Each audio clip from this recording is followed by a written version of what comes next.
தலை சொல்லி காமிக்கிறான். இம்மைய மட்டுமே பிரதிபலனா எடுத்து, அதாவது வாழ்க்கை நெறியா எடுத்துக்கிட்டு நடந்தாங்கன்னா அவங்களுக்கு மறுமையில எந்த ஒரு பங்குமே இருக்காதுன்னு அல்லாஹ் சொல்லி காமிக்கிறான். 21வது வசனம். அல்லாஹ் அனுமதி அளிக்காத தீனின் தன்மை கொண்ட ஒரு வழிமுறையை வகுத்து கொடுக்கின்ற இந்த கடவுள்களை இவங்களுக்கு இருக்காங்களா என்ன? தீர்ப்பு பற்றிய வாக்கு முடிவு செய்யப்படாம இருந்திருந்தா இவங்களுடைய விவகாரம் என்னைக்கும் அல்லாஹ் சுப்ஹானஹு வ தஆலா தீர்த்து முடிச்சு வச்சிருந்திருப்பேன் அப்படின்னு நல்லா சொல்லி காமிக்கிறார். திண்ணமா இந்த கொடுமைக்காரங்களுக்கு துன்புறுத்தும் வேதனை இருக்குன்னு அல்லாஹ் சொல்லி காமிக்கிறான். அப்போ அல்லாவை விடுத்துட்டு நாம யாரை வணங்குறோமோ, நவுது பில்லா, அல்லாஹ் சுப்ஹானஹு வ தஆலா நம்ம அனைவரையும் அதுல இருந்து தெளிவா பாதுகாத்து வச்சிருக்கிறான். நமக்கு அப்படி ஒரு ஹிக்மத்த குடுத்துட்டான். நமக்கு எல்லாமே புரியுது. வானம், பூமி, கடல், மலை எல்லாத்தையும் படைச்சது ரப்பு தான். அவனுக்கு நிகரா எதுவுமே இல்லதுல நம்ம உறுதியா இருக்கிறோம். ஆனா இதே உறுதி நமக்கு மரணம் வரைக்கும் இருக்கணும். இதுலயே நாம நிலைச்சு இருக்கணும். எந்த ஒரு சிறிய துல்லியமான அளவு கூட நம்ம என்ன செஞ்சிடக்கூடாது, அல்லாவுக்கு இணை கற்பிச்சிடக் கூடாதுன்றதுல உறுதியா இருக்கணும். ஏன்னா அல்லாஹ் தெளிவா சொல்லியிருக்கிறான். கொடுமைக்காரங்களுக்கு துன்புறுத்தும் வேதனை வச்சிருக்கன்ட்டு. அந்த துன்பத்துல இருந்து அல்லாஹ் சுப்ஹானஹு வ தஆலா நம்ம அனைவரையும் காப்பாத்தணும். 22 அந்த நேரத்துல அந்த கொடுமைக்காரர்கள் தம்ம சம்பாதித்த தீய விளைவு குறித்து அஞ்சி கொண்டிருக்கிறத நீங்க பாப்பீங்க. ஆயினும் அவர்கள் மீது அது வந்தே தீரும். அந்த கொடுமை என்ன ஆகும்? வந்தே தீரும். ஆனா யாரு நம்பிக்கை கொண்டு நல்ல செயல் செய்யறாங்களோ அவங்கள அல்லாஹ் சுப்ஹானஹு வ தஆலா சுவன தோட்டத்துல என்ன செய்வானா? இருக்க வைப்பான். அவங்க விரும்புற அனைத்தையுமே அவங்க இறைவன் கிட்ட அவங்க பெற்றுக்குவாங்க. இது மிக பெரிய அருளாகும்னு அல்லாஹ் சுப்ஹானஹு வ தஆலா சொல்லி காமிக்கிறான். இறை நம்பிக்கை கொண்டு நல்ல செயல்கள் புரிந்தவங்க தன்னுடைய அடியார்களுக்கு இத பத்தி தான் அல்லாஹ் நற்செய்தி சொல்றான். நபியே, இவங்க கிட்ட நீங்க சொல்லிடுங்க, நான் இந்த பணிக்காக உங்கள்கிட்ட இருந்து எந்த கூலியுமே கேட்கல. ஆயினும் உறவினர்கள் இந்த சொந்தக்காரங்க மேல அன்பு காட்டுறதுக்காக கண்டிப்பா நான் விரும்புறேன். ஏன்னா அந்த சொந்தக்காரங்கலாம் நாள மறுமையில நிராகரித்ததுக்காக நரக நெருப்புல போட்டு பொசிக்கப்படுறதையும், எரிக்கப்படுறதையும், வேதனைப்படுத்தப்படுறதையும் நான் விரும்பல. நான் அவங்க மேல அன்பு காட்டதான் விரும்புறேன்னு நீங்க சொல்லிடுங்க. ஒருவர் ஏதாவது நன்மை செய்தாதா, அவருக்காக அந்த நன்மையுடன் இன்னும் பல நன்மைகள அல்லாஹ் அதிகமாக்கி கொடுப்பான். திண்ணமா மிகவும் பிழை பொறுப்பவனாகவும், மதிப்பு மிக்கவனாகவும் இருக்கிறான். ஏன்னா நீங்க செஞ்சுட்டு இருந்த கொடுமைக்கெல்லாம் இன்னைக்கே உங்கள பிடிச்சு இப்ப அந்த குறைஷி மக்கள்லாம் அநியாயம் செஞ்சுக்கிட்டு அட்டூழியம் செஞ்சுக்கிட்டு தான் இருந்தாங்க. அவங்களெல்லாம் டொப்பு டொப்பு டொப்புன்னு அல்லாஹ் அழிச்சிடல. ஏன்னா அவங்களுடைய பாவத்தெல்லாம் அல்லாஹ் பொறுத்துட்டு சகிச்சுக்கிட்டு இருக்கிறான். அவன் மதிப்பு மிக்கவனா இருக்கிறான். அவனுக்குரிய ஒரு பண்பை கொண்டு அல்லாஹ் சுப்ஹானஹு வ தஆலா சொல்லி காமிக்கிறான். 24வது வசனம். அல்லாஹ் இந்த மனிதர் அல்லாஹ்வுடைய மீது பொய்ய புனைந்து வைக்கிறாங்க இல்லையா? இவங்க சொல்றாங்க, அல்லாஹ் நாடினா உம்முடைய இதயத்தின் மீது முத்திரையிட்டு இருப்பான்.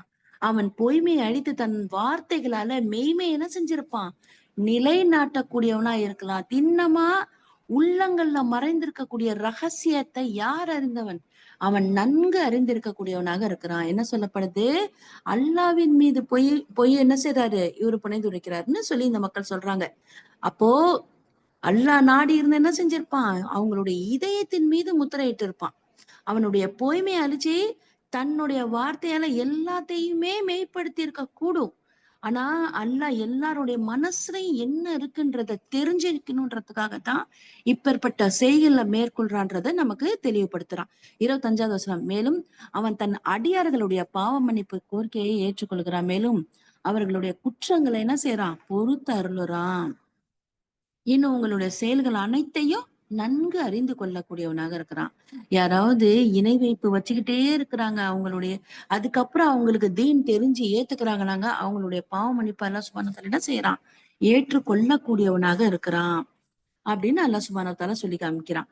அடுத்து இறை நம்பிக்கை கொண்டு நல்ல செயல் செய்யறாங்களே அவங்க அல்லாஹ் சுப்ஹானஹு வ தஆலா கிட்ட என்ன செய்யறாங்கனாக்கா துவா செய்யறாங்க.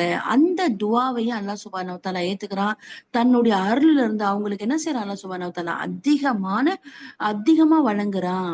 நிராகரிப்பவங்களுக்கே கடும் தண்டனை இருக்குதுன்னு அல்லாஹ் சுப்ஹானஹு வ தஆலா சொல்லி காமிக்கிறான். அதாவது நமக்கு தெரியும் இல்லையா? பாலைவனத்துல பாலைவனத்துல ஒரு ஒட்டகத்தோட வந்து எல்லாத்தையும் தொலைச்சிடுறான். ஒரு ஹதீஸ் நம்ம அதிகம் கேள்விப்பட்டிருக்கோம். அவன் எந்த அளவுக்கு சந்தோஷப்படுறான். அவனுடைய ஒட்டகம் திரும்ப கிடைக்கும் போது. அந்த மாதிரி அல்லாஹ் சுப்ஹானஹு வ தஆலா தன் அடியான் தன்னுடைய ரப்பு கிட்ட கையேந்தி வேண்டும் போது அல்லாஹ் சுப்ஹானஹு வ தஆலா மகிழ்ச்சி அடைந்து அவனுடைய தவறு எல்லாத்தையுமே மன்னிச்சு அவனை ஏத்துக்கிறான்றதையும் அல்லாஹ் சுப்ஹானஹு வ தஆலா சொல்லி காமிக்கிறான். அடுத்து 27வது வசனம், அல்லாஹ் தன் அடிமைகள் அனைவருக்கும் தாராளமான வாழ்வாரத்தை வழங்கி இருந்தா அவங்க என்ன செய்வாங்க, பூமியில அராஜக புயலை என்ன செய்வாங்க, பரவ செஞ்சிருப்பாங்களாம்.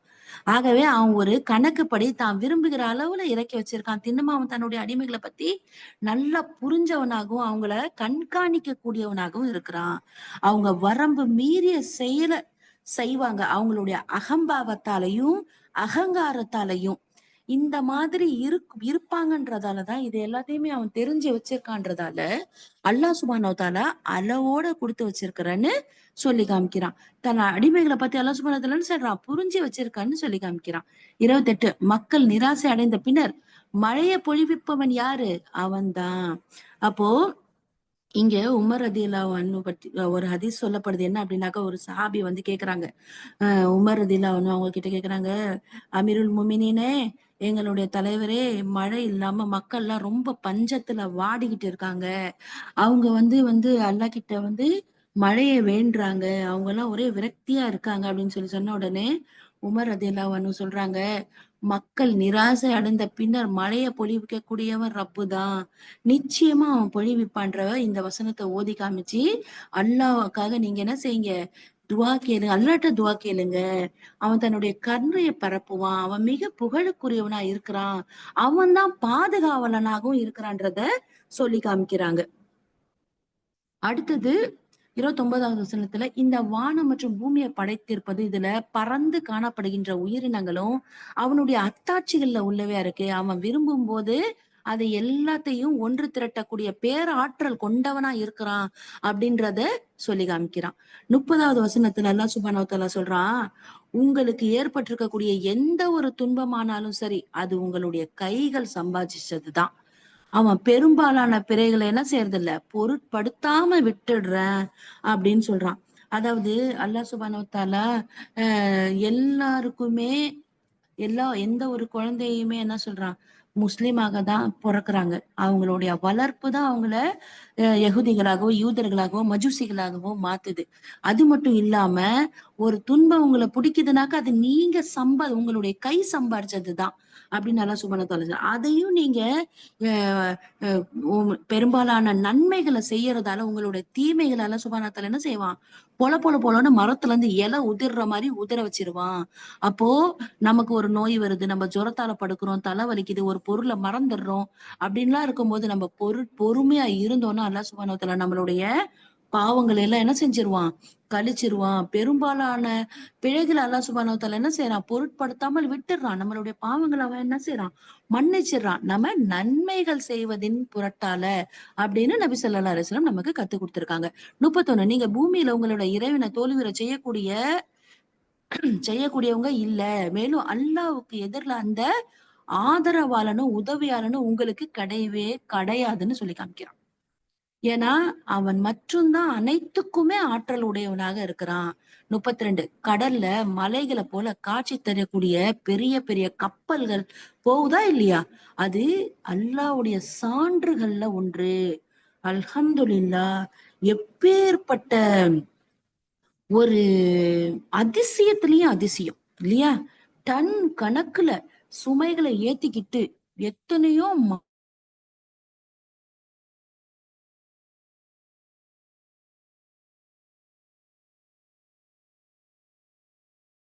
காற்ற அசைவற்றதாக்கிடுவான்.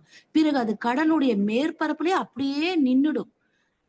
அதிக அளவு பொறுமையை கடைபிடிக்கக்கூடிய மேலும் நன்றி செலுத்தக்கூடிய ஒவ்வொருவருக்கும் இதுல நிறைய சான்றுகள் இருக்கு அப்படின்னு அல்லாஹ் சுப்ஹானஹு வ தஆலா சொல்லி காமிக்கிறான். சிரமங்களை பொருட்படுத்தாது என்ன செய்யணும், சிரமங்கள் ஏற்படும் போது கூட இது ஏதாவது ஒரு சோதனைக்காக வந்தது, அதனால நம்ம இத பொறுமை செய்யணும் அப்படின்னு சொல்லிட்டு சிரமம் ஏற்பட்டாலுமே நம்ம எப்படி இருக்கணும், பொறுமை காக்கணும். அல்லாஹ் சுப்ஹானஹு வ தஆலா நாடுனா இந்த வசனத்துல காற்ற வந்து அசையாதபடி நிறுத்திட்டு நான் அந்த கடல்ல அந்த கப்பல் செல்லாம நிக்க வச்சிருவேன்னு சொல்லி காமிக்கிறான். அடுத்தடுத்த வசனங்கள்ல பாருங்க, அதுல அவங்க பயணம் செய்யும்போது எண்ணற்ற பாவங்களை மன்னித்து விடும் நிலையிலேயே அவர்களின் ஒரு சில தீவினைகள் காரணமாக அவர்களை மூழ்க செய்தும் விடுகிறான். அவங்க சிரமங்களின் போது பொறுத்து கொண்டாங்கன்னா அவங்களோட பாவங்கள் எல்லாம் மன்னிச்சிருவான். அதே சமயத்துல அவங்க ஏதாவது கெட்டது செஞ்சாங்கன்னா அதன் காரணமாகவும் அவங்கள நானு புடிக்கவும் செய்வேன்னு நல்லா சொல்லி காமிக்கிறான்.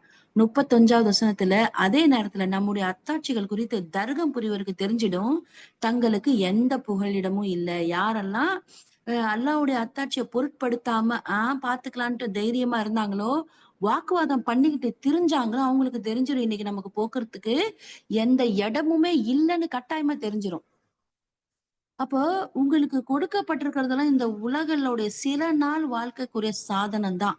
ஆனா அல்லாஹ் கிட்ட இருக்கிறது தான் சிறந்ததும் நிலையானதும். என்னது? மறுமை. அது முடிவுறா வாழ்க்கை. அந்த இன்பம் என்னென்னைக்குமே நிலைச்சு இருக்கும்.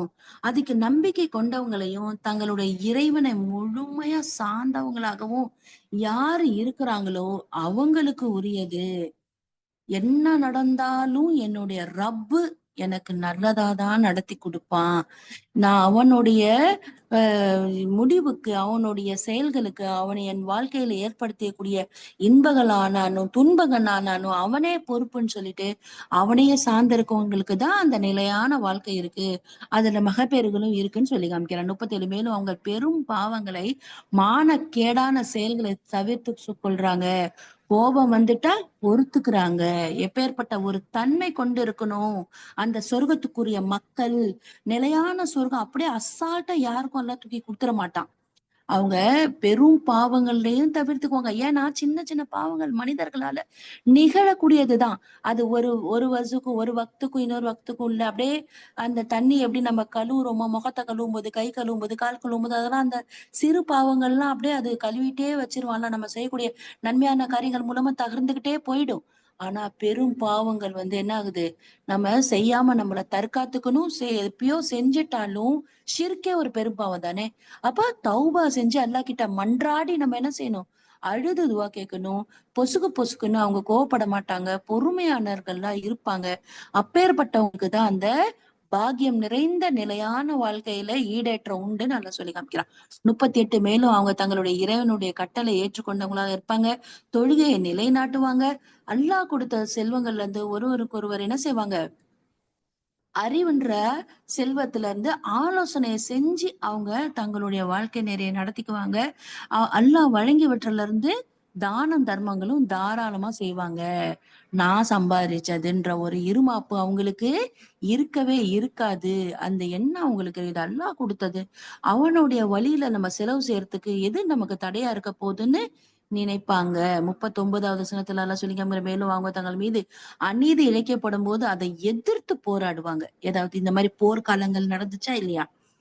போர் நடக்கும்போது என்ன ஆகுது? அவங்க போராடுவாங்க. அந்த குறைஷிங்களோட, அந்த அநியாயக்காரர்களோட போராடி, அந்த மக்கள் கிட்ட அநீதிக்கு எதிரா குரல் குடுப்பாங்க. போராட்டம் செய்வாங்க. அப்படின்னு நல்லா சொல்லி காமிக்கிறார். 40 தீமையின் கூலி அதை போன்று ஒரு தீமையே ஆகும்.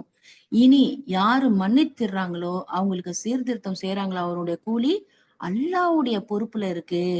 அதாவது ஒரு நன்மை செய்தா அதை போன்று 10 நன்மைகள் அவர்களுக்கு கொடுக்கப்படும்.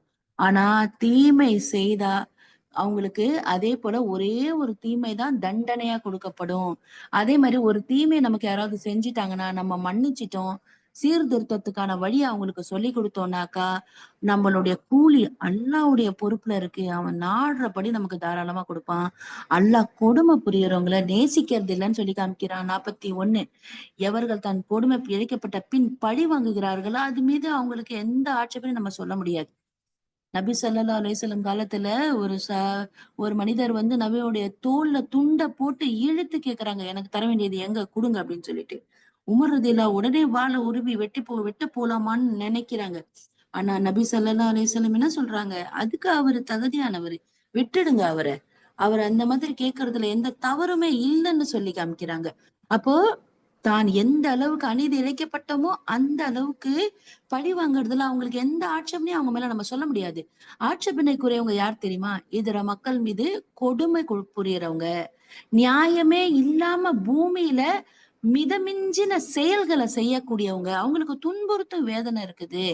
அநியாயமா அட்டூழியமும் அராஜகமும் தான் தான் அப்படின்னு சொல்லிக்கிட்டு தான் இஷ்டப்படிதான் நடக்கணும்னு சொல்லிக்கிட்டு கொடுமை புரியக்கூடியவங்களா இருக்காங்க இல்லையா, அவங்கதான் அப்படின்னு அல்லாஹ் சொல்லி காமிக்கிறான். 43வது வசனம். ஆயினும் யாரு பொறுமையை மேற்கொள்றாங்களோ, மன்னித்திடவும் செய்யறாங்களோ, அவங்க இந்த செயல் திண்ணமாக கூலி, அதாவது உறுதி மிக்க ஒரு வீர செயலு. மன்னிக்கிறதுன்றது மிகப்பெரிய வீர செயல்னு அல்லாஹ் நமக்கு சொல்லி காமிக்கிறான். நமக்குமே அது என்ன, அது உளப்பூர்வமா ஒரு உணர்ந்த விஷயம். அந்த அளவுக்கு நமக்கு கோபம் வரும். நவுதுபில்லா. ஆனா அத நம்ம பொறுத்துக்கிறதுக்கு அப்படி ஒரு ஜிஹாது நமக்கு தேவைப்படுது. ஆனா அது ஒரு வீரமான செயல்னு அல்லாஹ் நமக்கு சொல்லி காமிக்கிறான். 44வது வசனம். எவரையாவது அல்லாவே வழிகேட்டில் ஆழ்த்தி விட்டா அவரை பாதுகாப்பவன் அல்லாவுக்கு பிறகு வேற யாருமே கிடையாது. நீங்க காண்பீர்கள், இந்த கொடுமைக்காரர்கள் வேதனையை பார்க்கும்போது அவங்க சொல்லுவாங்க, இனி திரும்ப போறதுக்கு ஏதாச்சும் ஒரு வழி இருக்குதான்னு கேட்பாங்க. எப்போ இந்த கொடுமையெல்லாம் புரிஞ்சிட்டு நாளைக்கு அல்லாஹ் கிட்ட போன பிறகு அங்க போய் கை சேதப்பட்டுட்டு, ஏன்னா இந்த துணியால செஞ்சாதான் நமக்கு திருந்திட்டலாமே. உயிரோட வாழ்ந்துட்டு இருக்கும் போது ஏதாவது நமக்கு புலப்பட்டுச்சு, நம்ம செய்யறது பாவம், அநியாயம், அக்கிரமம் அப்படின்னு தெரிஞ்சுச்சுன்னா திரும்பி வந்தாதான் நமக்கு மன்னிப்பு இருக்குதே. திரும்பி போறதுக்கு ஏதாவது வழி இருக்கான்னு நம்ம தடுமாற தேவையில்லை. அதனால வாழ்ந்துட்டு இருக்கும் போதே விழிப்போட விழிச்சுக்கோங்க. ஏதாவது தவறு தப்பு இந்த மாதிரியான குற்றங்கள்ல ஈடுபட்டு இருந்தோம்னா அல்லாஹ் தாலா தௌபா செஞ்சு ருஜு பண்ணி வந்துடுங்க. ஆனா ருஜு பண்ணி வர முடியாத ஒரு நேரம் இருக்கு, வழி ஏதாவது இருக்கான்னு அலசி ஆராய்வாங்க.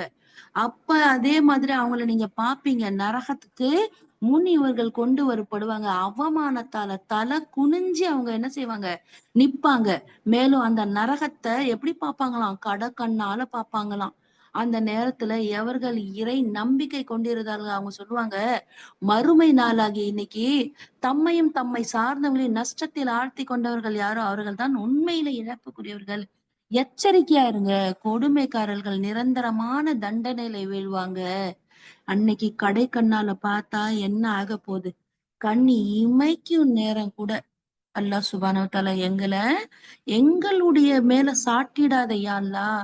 ஏன்னா ஷைத்தான் எங்களுக்குள்ளேயே இருக்கானா இல்லையா, அவன் எங்களை இப்பேற்பட்ட ஒரு கொடுமையில ஆழ்த்திடுவான் அப்படின்னு நம்ம அல்லாஹ் கிட்ட துவா செஞ்சுக்கிட்டே இருக்கணும். அல்லாஹ் சுப்ஹானஹு வ தஆலா நம்ம அனைவரையுமே இப்படி நரக நெருப்புக்கு முன்னாடி தலை குனிந்தவங்களா, அவமானமான பட்டவங்களா கொண்டு போய் சேர்த்துடக்கூடாது. அந்த நரக நெருப்புக்கு அஞ்சி வாழும் போதே நம்ம என்ன செய்யணும், நமக்குடைய நமக்கு எதை போதிச்சாங்களோ அந்த மறுமை நாளை நினைச்சு நம்ம நடந்து கொள்ளக்கூடியவங்களா இருக்கணும் அப்படின்னு நமக்கு அல்லாஹ் சுப்ஹானஹு வ தஆலா குர்ஆன் மூலமா எச்சரிக்கை செய்துட்டான். மேலும் 46, மேலும் அல்லாஹ்விற்கு எதிராக அவங்களுக்கு உதவுகிற எந்த ஒரு ஆதரவாளருமே அங்க இருக்க மாட்டாங்க. எவரையாவது அல்லாஹ் வழிகேட்டுல ஆழ்த்திட்டணும்னு நினைச்சானா அவங்கள காப்பாத்துறதுக்கு எந்த வழியுமே இருக்காது. அந்த ஒரு நாள் வர்றதுக்கு முன்னாடி உங்களுடைய இறைவனுடைய அறிவுரைகளை நீங்க என்ன செய்யுங்க, ஏத்துக்கோங்க. அந்த நாளை தடுத்து நிறுத்துவதற்கான எந்த முகாந்தரமும் அல்லாவின் தரப்புல இருந்து இல்லை. ஏன்னா அவன் முடிவு பண்ணி வச்சிருக்கான். ஏன்னா இன்னைக்கே அந்த வானவர் கையில அல்லாஹ் என்ன கொடுத்து வச்சிருக்கான், சூர் கொடுத்து வச்சிருக்கான். அந்த வானவரும் அந்த வாயில அதை வச்சு கையால பிடிச்சுக்கிட்டு ரெடியா நிக்கிறாங்க. எப்ப ஆர்டர் வரும் ஊதிடலாம் அப்படின்னு சொல்லிட்டு. அப்போ அல்லாஹ் சுப்ஹானஹு வ தஆலாவோட தரப்புல இருந்து நம்மளை காப்பாத்துறதுக்கு எந்த ஒரு இதுவுமே இல்ல, சார்பா எந்த ஒரு உதவியாளருமே கிடையாது. இதை தடுத்து நிறுத்திடவும் முடியாதுன்னு அல்லாஹ் சுப்ஹானஹு வ தஆலா சொல்லி காமிக்கிறான். உங்களுடைய நிலைமைய மாற்ற முயலுறவங்க யாருமே உங்களுக்கு அங்க இருக்க மாட்டாங்க. கை சேதப்படக்கூடிய அந்த நாள்ல அல்லாஹ் சுப்ஹானஹு வ தஆலா நம்ம அனைவரையும் என்ன செய்யணும், காப்பாற்றக்கூடியவனாக. அதுக்குதான் நம்ம இப்ப தஷவுதுல என்ன செய்யறோம், அல்லாஹ் கிட்ட துவா கேட்கிறோம். யா அல்லாஹ் நரக நெருப்புல இருந்து எங்களை காப்பாத்து. இந்த 4 விஷயங்களையுமே நம்ம என்ன செய்யறோம், தஷவுதுல உட்கார்ந்து கேட்கக்கூடியவங்களாக இருக்கும். அல்லாஹ் சுப்ஹானஹு வ தஆலா அதை நமக்கு தரக்கூடியவனாக இருக்கணும்னு அவங்க கிட்ட ஆதரவு வைப்போம் இன்ஷா அல்லாஹ்.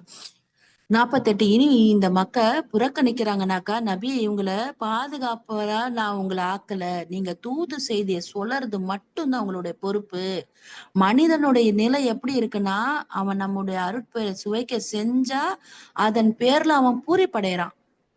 அவனுடைய கைகள் செஞ்ச தீவினை காரணத்தால ஏதேனும் துன்பம் அவனை தொட்டுடுச்சுன்னா அவன் நன்றி கெட்டவனா மாறிடுறான் அப்படின்னு எல்லாம் மனிதனுடைய டெபினிஷனை சொல்லி காமிக்கிறான். நவுதுபில்லா. 49 அல்லாஹ் பூமி மற்றும் வானங்களுடைய ஆட்சி தான் நாடுறவங்களுக்கு இருக்கு. தான் நாடுவருக்கு பெண் மக்களை வழங்குறான், தான் நாடுவருக்கு ஆண் மக்களை வழங்குறான், தான் நாடுறவங்களுக்கு ஆண் மக்களையும் பெண்களையும் சேர்த்து வழங்குறான். இப்ராஹிம் அலைஹிஸ்ஸலாமுக்கு வெறும் ஆண் மக்களை கொடுத்தான். லூத் அலைஹிஸ்ஸலாம் அவங்களுக்கு வெறும் பெண் மக்களை கொடுத்தான். முகமது ஸல்லல்லாஹு அலைஹி வஸல்லமுக்கு ஆண் மக்களையும் பெண் மக்களையும் சேர்த்து கொடுத்தான். ஈசா அலைஹிஸ்ஸலாமுக்கும் யஹ்யா அலைஹிஸ்ஸலாமுக்கும் அல்லாஹ் குழந்தை பேரே கொடுக்கல. அதான் மனிதர்களுக்கு இந்த மாதிரி தன்மைகள் நாளும் இருந்தா அல்லாஹ் நம்மளை ஏன் இப்படி ஆக்கணான்ற ஒரு இதுல போயிடாதீங்க. நபிமார்கள்லயும் இந்த பட்டியல்ல இவங்க எல்லாரும் இருக்கிறாங்க அப்படின்றத நமக்கு நபி ஸல்லல்லாஹு அலைஹி வஸல்லம் உணர்த்துறாங்க. திண்ணமா அவன் அனைத்தையும் அறிந்தவனும் யாவற்றின் மீதும் பேராற்றல் கொண்டவனாகவும் இருக்கிறான். இது எல்லாமே அல்லாஹ்வின் புறத்துல இருந்து நடந்தது அப்படின்னு நம்ம நினைக்கிறோம். எந்த மனிதனும் அல்லாஹ் நேர்வழிக்கு அல்லாஹ்க்கு நேருக்கு நேர் பேசுறது கிடையாது. ஆயினும் வஹீயின் செய்கன் மூலமோ திரைக்கு அப்பால இருந்துதான் ஒரு வானவரை வச்சு அல்லாஹ் சுப்ஹானஹு வ தஆலா என்ன செய்யறான், தூது செய்தியை கொடுத்து அனுப்புறான். அவன் அவனுடைய அனுமதி கொண்டுதான் தான் நாடுறதை அறிவிக்கிறாங்க. நம்ம வானவர்களும் தன்னுடைய மண்மானிய சொல்றது கிடையாது. அல்லாஹ்வுடைய அனுமதி கொண்டுதான் அவங்க வஹீன் மூலமா தூதர்களுக்கு செய்தியை இறக்கி வைக்கிறாங்க. அவன் உயர்வு மிக்கவனும் நுண் அறிவாளனுமாக இருக்கிறான். 52 மேலும் இதே போலதான் நான் நம்முடைய கட்டளை வாயிலாக ரூஹ் ஜிப்ரீல் அலைஹிஸ்ஸலாம் அவங்களுக்கு வஹி அறிவிச்சோம். வேதம் என்னதென்பது, ஈமான் என்னன்றதையும், நம்பிக்கை எப்படி கொள்றதுன்றதையும் எல்லாத்தையுமே ஜிப்ரீல் அலைஹிஸ்ஸலாம் வந்து நபி ஸல்லல்லாஹு அலைஹி வஸல்லம் அவங்களுக்கு கத்து கொடுத்தாங்க. அந்த ரூஹை நானு என்ன செஞ்சேன், ஒளியாக ஆக்கினேன். நம்ம அடியார்கள்ல நான் நாடு ஒரு கதன் மூலம் நேர்வழி காட்டுறோம். திண்ணமா நீர் நேர்வழியை காட்டி கொண்டிருக்கிறேன். நபி ஸல்லல்லாஹு அலைஹி வஸல்லம் அல்லாஹ் கிட்ட இருந்து வந்த வஹியை தான் இந்த மக்களுக்கு எடுத்து உரைச்சிட்டு இருக்காங்க. நீங்க வந்து எதுவும் தவறு செய்யலன்னு அல்லாஹ் சுப்ஹானஹு வ தஆலா தட்டி கொடுத்து கொண்டு போறான். 53வது வசனம், வானங்கள் பூமி ஆகியவற்றின் ஒவ்வொரு பொருளுக்கும் உரிமையாளன் அல்லாஹ்வின் வழியை தெரிந்து கொள்ளுங்கள். எல்லா விவகாரங்களுமே அல்லாஹ்விடமே திரும்புகின்றன அப்படின்னு சொல்லி அல்லாஹ் சுப்ஹானஹு வ தஆலா சொல்லி இந்த சூறாவை முடிக்கிறான். அல்ஹம்துலில்லாஹ். வானமும் சரி பூமியும் சரி எந்த ஒரு பொருளுக்குமே உரிமையாளன் யாரு, அல்லாஹ் தான். அவனுடைய வழியை நீங்க பின்பற்றி நடங்க. கடைசியில எல்லா விவகாரமும் அவன்கிட்ட தான் போய் சேரும்னு அல்லாஹ் சொல்லி காமிக்கிறான். அவுது பில்லாஹி மினஷ் ஷைத்தானிர் ரஜீம். பிஸ்மில்லாஹிர் ரஹ்மானிர் ரஹீம். 43வது அத்தியாயம் அஸ்-ஸுக்ரூஃப், பொன் அலங்காரம். அல்லாஹ் சுப்ஹானஹு வ தஆலா பொன் அலங்காரன்ற பேர்ல கூட ஒரு சூறா வச்சிருக்கான் பாத்தீங்களா? அல்ஹம்துலில்லாஹ். அதுல என்ன சொல்லி காமிக்கிறான்றதை இன்ஷா அல்லாஹ் நம்ம இங்க பார்ப்போம். ஹாமீம் வல் கிதாபில் முபீன். இது துண்டிக்கப்பட்ட வசனம். நம்ம நிறைய விளக்கங்கள் இதுக்கு சொல்லிட்டோம். இந்த வேதம் வந்து தெளிவான ஒரு வேதமா இருக்கு. இந்த வேதத்தின் மீது அல்லாஹ் சத்தியம் செஞ்சு சொல்றான். ஆனா மனிதர்கள் என்ன செய்யக்கூடாது, இந்த வேதத்தை படைத்த ரப்புல் ஆலமீன் மீது மட்டும்தான் சத்தியம் செய்யணும். அல்லாஹ் இந்த அரபி மொழியில உள்ள குரானாக எதுக்கு அமைச்சான்னா, நபியோடைய தாய்மொழியா இருந்துச்சு இல்லையா, அவங்க பேசக்கூடிய ஒரு மொழியா இருந்தது. அதுல சொன்னாதான் அவங்க புரிஞ்சிக் கொள்ள முடியுன்றதுக்காகத்தான் இது அரபியில அல்லாஹ் இறக்குனன்ற ஒரு பேர் உண்மையை இங்க நமக்கு சொல்லி காமிக்கிறான். மேலும் உண்மையில இது லவ்ஹுல் மஹ்ஃபூஸ்ல இருக்கக்கூடிய ஒரு தாய் கிதாபுன்னு சொல்லப்படக்கூடிய அந்த கிதாபுல பதிவு செய்யப்பட்டதுல இருந்து எடுத்து அல்லாஹ் சுப்ஹானஹு வ தஆலா அவங்களுக்குமே என்ன செய்யறான், குடுத்துக்கிட்டு இருக்குன்றத சொல்றான். நம்மிடம் உயர் அந்தஸ்துடையதும் ஞானம் நிறைந்ததுமான அது வேதம். இன்னொரு வசனத்துல எல்லாம் சொல்லி காமிக்கிறான், இது தூய்மையானவர்களை தவிர வேற யாராலையும் தொட முடியாது. அந்த லவ்ஹுல் மஹ்ஃபூஸ்ன்னு சொல்லக்கூடிய அந்த வேதமானது வானவர்களால மட்டும்தான் தொட முடியும். அப்பேற்பட்ட உயர அந்தஸ்துடைய ஞானம் நிறைந்த வேதத்துல இருந்து இந்த குரான் கொடுக்கப்பட்டிருக்கு. அப்போ ஒவ்வொருத்தவங்களுக்கும் ஒவ்வொரு பாஷையில அவங்களுக்குரிய வேதத்தை அல்லாஹ் அவங்கவங்களுக்குரிய பாஷையில கொடுத்தான். நபி ஸல்லல்லாஹு அலைஹி வஸல்லம் அரபியர்ன்றதால அவங்களுக்கு அரபி மொழியில அல்லாஹ் சுப்ஹானஹு வ தஆலா இறக்குனன்றத சொல்றான். 5வது வசனம், நீங்க வரம்பு மீறி சென்று விட்டுக்கின்ற என்பதற்காக நான் உங்கள் மீது வெறுப்படைஞ்சு இந்த அறிவுரையை உங்ககிட்ட அனுப்பாம நிறுத்தி விடுவோம்னு நீங்க நினைக்கிறீங்களா? இந்த மக்கள்லாம் ஏத்துக்காம இருக்காங்கல்ல, அப்ப ஏத்துக்காம இருக்காங்கன்றதுக்காக நான் வந்து இதை அப்படியே நிறுத்திடுவேன்னு நினைக்கிறீங்களா? கிடையாது. 23 வருஷம் அல்லாஹ் சுப்ஹானஹு வ தஆலா இந்த வேதத்தை கொடுத்துக்கிட்டேதான் இறக்கிக்கிட்டே இருந்தான். மக்கள் ஏத்துக்கிட்டாலும் ஏத்துக்கலனாலும் விரும்பினாலும் வெறுத்தாலுமே கொடுத்துட்டு இருந்தான். முன்பு வாழ்ந்து சென்ற சமூகங்கள் எத்தனை தூதர்கள் அல்லாஹ் அனுப்பி இருக்கிறான். அவங்க வந்து எந்த தூதருமே என்ன செய்யல, பரிகாசம் செய்யாம இருந்ததே இல்ல. எந்த மக்கள் இவங்களை விட பல மடங்கு வலிமை மிக்கவங்களா இருந்தாங்களோ அவங்கள அல்லாஹ் அழிச்சிருக்கிறான். முன்பு வாழ்ந்த சமூகங்களுடைய உதாரணங்கள் எல்லாம் முடிஞ்சு போயிடுச்சு. இது எல்லாத்தையுமே நபி மூலமா நம்ம எத்தனையோ வசனங்கள்ல பார்த்துட்டோம் கூட. 9வது வசனத்துல எல்லாம் சொல்றான், நீங்க அவங்க கிட்ட வானம் பூமி ஆகியல படைத்தது யாருன்னு கேளுங்க. வல்லமையும் பேரறிவும் கொண்டவன் தான் அதையெல்லாம் படைச்சேன்னு நிச்சயமா சொல்லுவாங்க. அவன் தான் உங்களுக்கு இந்த பூமிய தொட்டில் ஆக்குனானாம். அல்லாஹ் சுப்ஹானஹு வ தஆலா தொட்டில்னு சொல்றான். எப்படின்னாக்கா, அதாவது ஒரு படுக்கை. குழந்தையோட படுக்கை எது? தொட்டில். அப்ப இந்த மனிதர்களுடைய ஒரு படுக்கையா அல்லாஹ் சுப்ஹானஹு வ தஆலா இந்த பூமி ஆக்கலாம். இதுல உங்களுக்காக பாதைகள் அமைச்சான். இதுல நீங்க நடமாடுறீங்க, படுக்குறீங்க, உட்காருறீங்க, எந்திரிக்கிறீங்க, ஓடுறீங்க. ஆனா இந்த பூமி அல்லாஹ் எப்படி படைச்சான்னு சொல்றான் பாருங்க. அது தொங்குதா இல்லையா? தொங்கிட்டு இருக்கா இல்லையா? ஒரு கோலா தானே இருக்குது. அப்ப அதத்தான் அல்லாஹ் தொட்டில்னு சொல்லி காமிக்கிறான். ஆனா அந்த உணர்வே தெரியாம, இது தொங்கறதும் நமக்கு தெரியாது. இது சுத்திட்டு இருக்கிறதும் நமக்கு தெரியாது. அல்லாஹ் சுப்ஹானஹு வ தஆலா அந்த அளவுக்கு நமக்கு வசதிகள படைச்சு குடுத்திருக்கிறான். பாதைகள அமைச்சு குடுத்தா, நீங்க நாடிய இடங்களுக்கெல்லாம் வழிய அடைஞ்சு போறதுக்காக அல்லாஹ் ஆக்கி குடுத்தேன்னு சொல்றான். மேலும் வானத்துல இருந்து ஒரு குறிப்பிட்ட அளவுக்கு தண்ணிய இறக்குனா, அதன் மூலமா இறந்த பூமிக்கு உயிர் கொடுத்து எழுப்புனா, அதே போலதான் பூமியிலிருந்து மக்கள ஒரு நாளைக்கு நானு வெளிக்கொண்டு வருவேன்னு அல்லாஹ் சுப்ஹானஹு வ தஆலா சொல்றான். 12 அவனே அனைத்து ஜோடிகளையும் படைத்தான். உங்களுக்காக கப்பல்களையும், கால்நடைகளையும், வாகனங்களையும் அமைத்தவன் யாரு? அதே ரப்பு தான். நீங்க அதன் மீது ஏறி என்ன செய்றீங்க? சவாரி செய்றீங்க. அவற்றின் மீது அமர்ந்து உங்களுடைய இறைவனுடைய பேர் உதவிய நீங்க நினைச்சு பார்த்து எப்படி துவா செய்யணும்? சுபஹானல்லது சக்கர லனா ஹாதா வமா குன்ன லஹு முக்ரினீன் அப்படின்னு நீங்க துவா செய்யுங்க. ஏன்னா, இந்த அ கால்நடைகள் எல்லாம் நாங்க ஏறி ஜாலியா உட்கார்ந்து போறோமே, அத வசப்படுத்தி குடுத்தது யாரு? அல்லாஹ் தான். அப்படின்னு நீங்க இந்த மாரி துவா செஞ்சுட்டு போங்க. ஏன்னா, அத வசப்படுத்தி குடுக்கக்கூடிய ஆற்றல் அல்லாஹ் கிட்ட தான் இருக்கு. முன்றைய வசனங்கள்ல நம்ம பார்த்தோம். கடல்ல கப்பல் எப்படி ஒரு வாகனம் நிக்கும்போது, காத்த அவன் நிறுத்துனா, அது அப்படியே நின்னுடும் போக்க திசை இல்லாம. அதே ரப்புல் ஆலமீன் அத நமக்கு வசப்படுத்தி குடுத்திருக்கான். அல்ஹம்துலில்லாஹ்.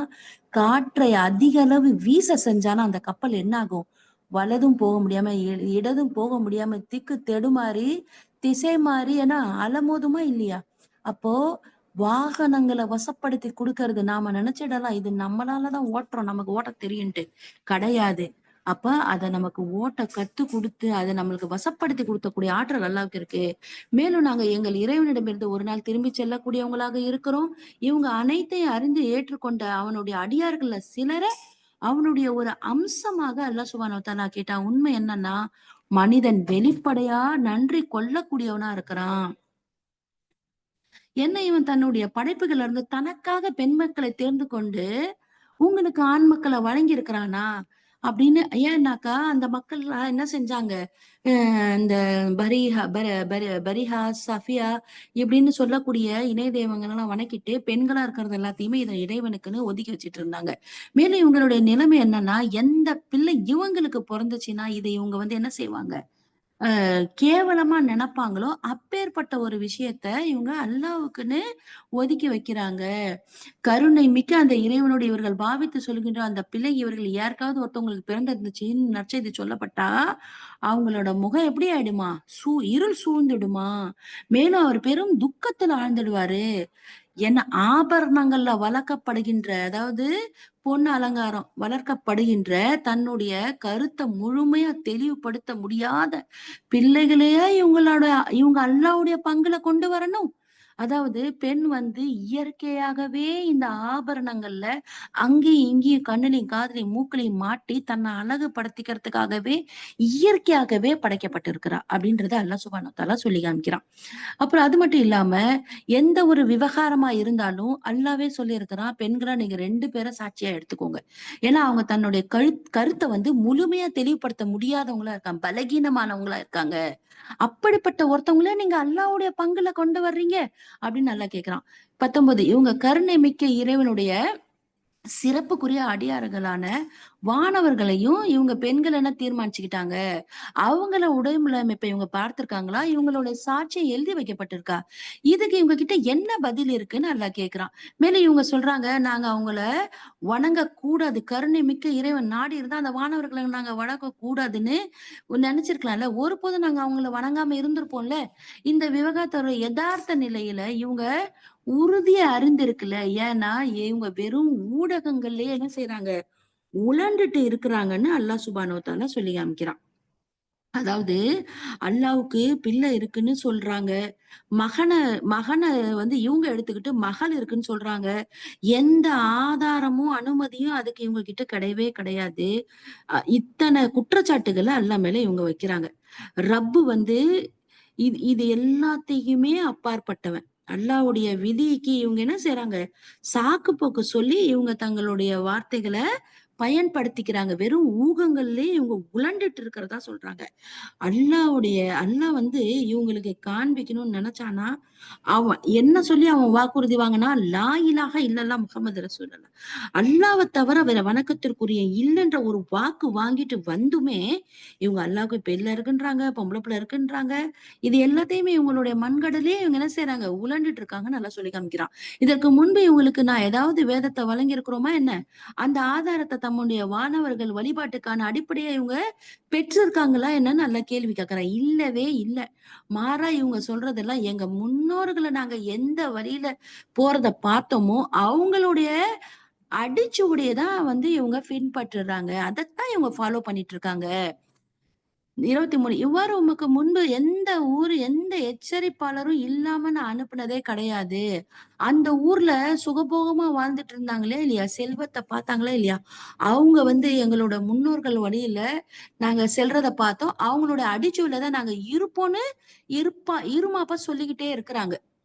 அப்ப அல்லாஹ் சொல்றான், ஒவ்வொரு தூதரும் அந்த மக்களிடம் இத கேட்டாங்க. உங்களோட முன்னோரு நேர் வழியில இல்லாம நீங்க பார்த்தாலுமா, அவங்க கிட்ட நீங்க நான் அவங்க வழியில தான் இருப்பேன்னு பிடிவாதம் பிடிச்சுட்டு இருப்பீங்க. சரியான வழிய காமிக்கக்கூடிய ஒருத்தவங்க வந்தாலுமா, நீங்க அந்த வழியில போவாம, எங்க பாப்தாதா வழியில போவோம்ன்னு பிடிவாதமா இருப்பீங்க. அப்படின்னு எல்லா நபிமார்களுமே இதே ஸ்லோகத்த தான் சொல்லிட்டு இருந்தாங்க. அப்போ அந்த தூதர்களுக்கு அவங்க அளிச்ச பதில் என்ன? நீங்க எந்த தீனின் பக்கம் அழைக்கிறீங்களோ, அழைப்பதற்காக அனுப்பப்பட்டீங்களோ, அந்த மார்க்கத்த நாங்க என்ன செய்வோம்? நிராகரிப்போம். தெளிவா சொல்லிர்றாங்க. இறுதியில அவங்க கிட்ட அல்லாஹ் சுப்ஹானஹு வ தஆலா பழி வாங்குவான். எதுக்காக? அவங்க பொய்ன்னு வாதிட்டாங்கல்ல, அதுக்காகத்தான் நான் அவங்கள பழி வாங்குவேன்னு அல்லாஹ் சொல்லி காமிக்கிறான். அடுத்து இப்ராஹிம் அலைஹிஸ்ஸலாம் தன்னுடைய தந்தைகிட்டயும், தன்னோட சமூகத்துக்கிட்டயும் சொன்னத நீங்க நினைவு கூருங்க. நீங்க எத வணங்குறீங்களோ, அதுக்கும் எனக்கும் எந்த தொடர்பும் இல்லன்னு இப்ராஹிம் அலைஹிஸ்ஸலாம் சொன்னாங்க. இப்ராஹிம் அலைஹிஸ்ஸலாம் ஒரு தூதராகவும், அடியானாகவும், தூதராகவும், தோஸ்தாகவும் இருந்தாங்க அல்லாஹ்வுக்கு. அப்படி இருந்து அவங்க சொல்லி காமிக்கிறாங்க. எந்த தொடர்போ என்னை படைத்தவனுடன் மட்டும் என்னுடைய தொடர்பு என்னை படைத்தவனோட மட்டும் தான் இருக்கு. அவன் தான் எனக்கு வழிகாட்டுவான் அப்படின்னு அல்லாஹ் சொல்லி காமிக்கிறான். இப்ராஹிம் வந்து தமக்கு பின் வழித்தோன்றல்களிடம் இதே வார்த்தைகளை விட்டு சென்றார். லா இலாஹ இல்லல்லாஹ் அப்படின்ற ஒரு வார்த்தைய தான் அவர் என்ன செஞ்சாரு? விட்டுட்டு போனாரு. அவர்கள் அவன் பக்கம் திரும்ப வேணுன்றதுக்காக. அத்துடன் இவர் மற்றவர்களையும் வழிபடத் தொடங்கியபோது, அல்லாஹ் சுப்ஹானஹு வ தஆலா அவங்கள அழிச்சிட்டான்.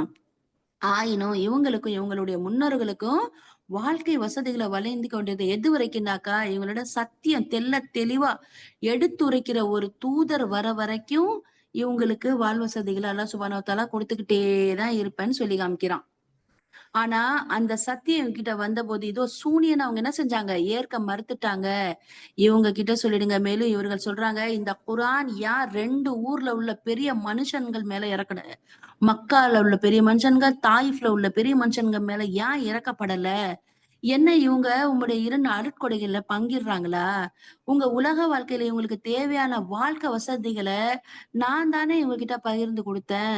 நான் இவங்கள்ல சிலருக்கு வேறு சிலரோட உயர் பதவிய குடுத்தேன். இவங்கள சிலர வேறு சிலருக்கு ஊழியம் செய்யறதுக்காக, பணியாள் வேலை செய்யறதுக்காக நானு குடுத்தனா இல்லையா? உன்னுடைய இறைவனுடைய அருட்கொடைய, அதாவது இறை செய்திய, நுபுவத்த இவங்களுடைய தலைவர்கள் குவித்து கொண்டு வச்சிருக்க செல்வத்தை விட சிறந்ததுன்னு அல்லாஹ் சுப்ஹானஹு வ தஆலா சொல்லி காமிக்கிறான்.